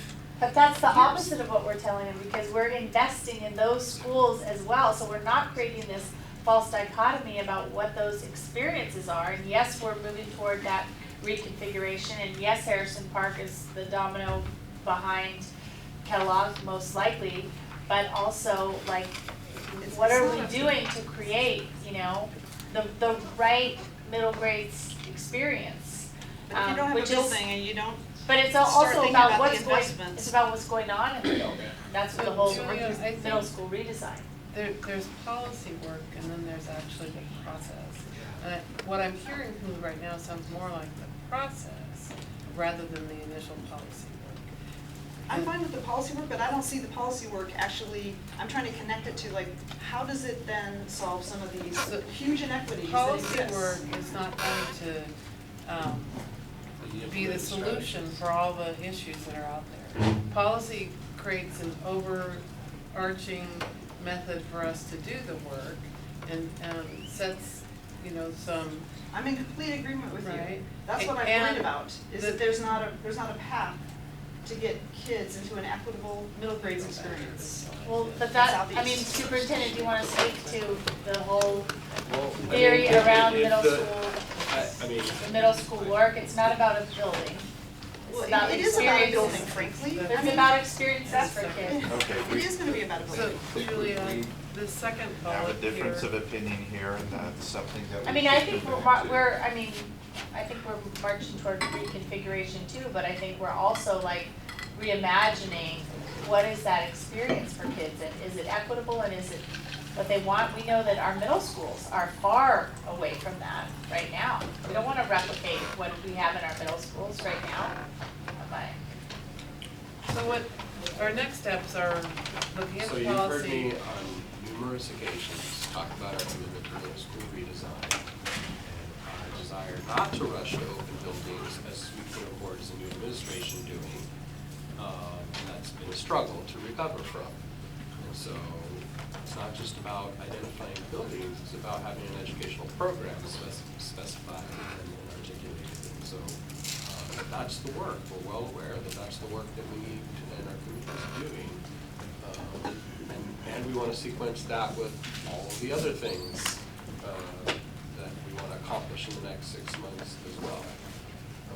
So there is sort of that tug of war with which things on our wish list can we legitimately take on and do a quality job with in the coming one semester. So my way of thinking about it, which I probably won't address what Julia's saying, is that you get the policy work done, and there has been some good discussion here, and I think Rita and her group will be able to make some changes. That then guides what you know you have to do is the Kellogg issue. Whatever you do with the Kellogg issue, you're gonna have policies that you guys have recommitted yourself to, modified or not. That's gonna guide what happens at Kellogg. And you know you've got to do that in terms of prioritizing, that you got to do. You got the building coming on. And that is gonna have an impact on the surrounding schools. You're gonna have to use your policies, your racial or whatever, equity policy, your student assignment policy, whatever. I don't know how you'll use the different pieces, but we have 4 different pieces that impact that. And you as a board, because you think 2008 you did student assignment, 2011 the equity policy was done. I don't have the other 2 years in my head. But you as a board haven't really worked on those. We said, hey, we think these are pretty good, but we need to tweak them here and there. And that's what you're gonna do. And that's gonna guide the work. And then you know you've got Kellogg, so you're gonna get Kellogg done. at the meantime, what the superintendent's saying is they're out there working, doing all these program improvement things in your attendance area schools. See where that goes. I know it's frustrating because there are other pieces, and I did enough of a look today with staff. I can see where some of the other problems are. We're just not there yet. See, I think Kellogg is gonna be easy, because people are gonna wanna go there. Like, frankly, I think the policy, whatever we do with the policy will have very little impact. The issue we're gonna have with Kellogg is people are gonna want in. And so it's deciding who gets in and then who gets left out, and who gets left out is then gonna be in there's no middle school out there, so I don't, actually. I'm less concerned with what are they getting when they get in, what is that experience? And that's Wherever where they are. that design, and then so that eventually we have a viable blueprint for what we want to see in all of the comprehensives, and what that looks like if you're in K-8, which doesn't necessarily mean you're not going to have a high quality education either. But between now and opening day, you know, because I saw the reaction, it's a whole lot of work that has to get done. And I guess I don't see as a discussion about the boundaries being the hammer. I see the hammer and the programs interrelated. They're not two separate things in my view. So that's why your work is so important with what the boundaries are too. No, we're good. I don't think I can. All right, so just one last thing that we haven't touched on tonight, which is that as we saw like in our racial equity policy, I mean, we already have some good policy guidance and we're gonna create some more that we don't adhere to. So that's our responsibility as a board, is to make sure that we really have fidelity to connecting our policies back to the ongoing work at every step of the way. And our problems that we're addressing tonight have been exacerbated by not attending to some of the ideals that we were already smart enough to recognize. And there's also mistakes in here that need to get fixed, but we also need to close the loop, and we need to have, you know, as a board, that accountability mechanism to make sure that we are living according to our ideals. Yeah, we went after the transfer policy a couple of years ago because we could demonstrate that it made segregation even worse than what was out there in terms of housing and neighborhoods. And to the extent that we still have policies and practices in play that make things even worse, we need to address those. Yeah. And your program options policy was last amended in 2003. And it calls for regular review, and that's never occurred. And there's lots of things, and or not never, but irregularly. I don't So think you've there's got- work to do. You've got 2008, 2011, no, 2000, what did I say, 2003, 2008, 2011, and then 2015, you did make some changes to your transfer. Time to review them, try to weren't think. enough. They weren't enough? Right. I agree with that. All right, so is everyone completely frustrated? No. Do you feel like we accomplished something? If nothing else, I just think we having a accomplished a lot. discussion? I actually think this was a Yeah. really valid, powerful conversation to hear the perspectives and get some guidance. It's the first step in a 10-step conversation, but that was really Yeah, well, for me, thank you. I mean, I felt like it's hard to come into a group and, you know, I don't know the district like I know a lot of other districts. I've represented Las Vegas since 1995. I can go with that board and I've written some of their policies, right? But, so this was kind of hard to figure out, and, but I heard really good open discussions from. We're just gonna send you our policies. I've got two on my plate right now for there. That's okay, we got time. But, you know, thank you for letting me be part of this and think through and frustrate you a little bit and make you think a little bit and throw out an idea and you reject it. And that's good because it's an idea, and then you think, I don't like it, that idea, but if I tweak it this way, it might work. I mean, that's the whole point of discussion, so thank you for having me, and I'm here to help. However, we're gonna debrief with the staff tomorrow from 8 to 9. And then you guys can engage however I can help you guys. I'm happy to do it. After I get my Clark County policies. Thank you. All right. To the extent that we hit walls tonight, it was, and we kind of knew some of them were there. We're now all engaged and say, yeah, that's a wall. Where's the door handle that we haven't found yet to get through the wall? We're gonna just drive a bus through the wall. No, we fly a bus over the wall. But you know, you guys, this stuff is really Hang on one second, we got a couple more things to do here. One, we want to get to public comment. I think we'll probably have some public comment. And then, but first, we did neglect one of the positions for the OSBA board. So thank you, Rita, for noticing that. So Sonia McKenzie. Do you need to reconvene us as? No, we're Still in in our work session. meeting, otherwise. Sonia McKenzie is running unopposed for position 19 for the OSBA, is it board or LBC? For the OSBA board. All in favor of Sonia McKenzie, please indicate by saying yes. Yes. All opposed, please indicate by saying no. Okay, so we have approved that whole slate of candidates. And do we have any public comment? Steve? Looking snappy. Thank you. I have a long talk, I won't give it to you because it's late, but one of the reasons, and I think if you're from Maryland, you may understand this, one of the problems that we're having here as a board in dealing with all of these issues is that we don't have a foundation set up that's around what really we should be talking about. And the number one value in any school system is that you believe that every child in that school system should have equal opportunities, educational opportunities, period. We don't have that now in Portland. That's the first place we should be asking the superintendent to go.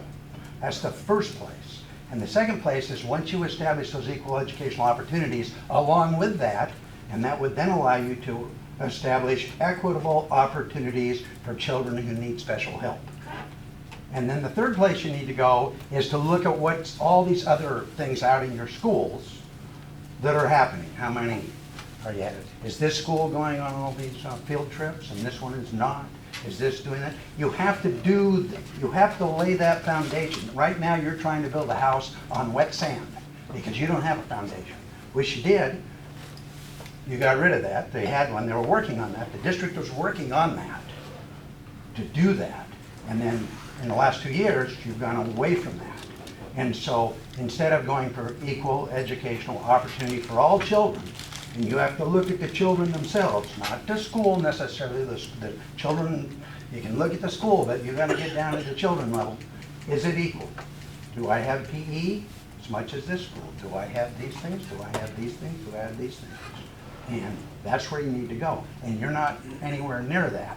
You need to tell the superintendent that's the first place you need to go. Now, I know they're overwhelmed with a lot of work, but that should still be your number one priority, period. Thank you. Thank you. Any other, or stay where you are, whatever's most comfortable. I wasn't planning to say anything, but my name's Beth Kavanaugh. I'm a parent in Southeast Portland and a former member of DBROC. And I just want to say that as someone who joined this work when my now 6th grader was in kindergarten, that as you're looking at Kellogg, I really want to talk about how important it is the concentration and focus options in Southeast, and how if you leave that policy piece for later, that you're re-impacting. We're finally getting to Southeast now, and if we don't talk about those focus options, that's going to re-impact those same communities over again when then you have to look at them eventually. So it might mean you look at them and say, it's fine, but it feels like this other shoe waiting to drop in Southeast, because if we don't know what's happening with the focus options, then any boundary change feels like, how temporary is this?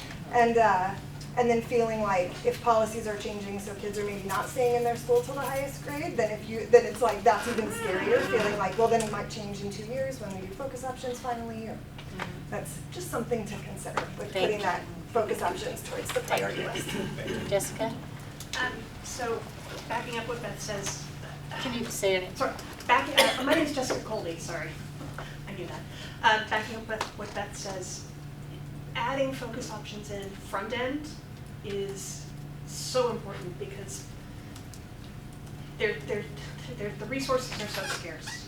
And some of the schools are doing really good work in helping kids who need it.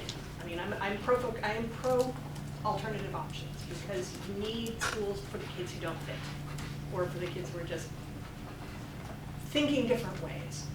But I think that too many of our focus options have become centers of privilege and centers of wealth, and do not prioritize diversity, equity, or inclusion. And I also think that the sibling policy needs to change because that is a huge part of, at Winter Haven, the classes were enormously sibling. Very few other people fit in. So, yes.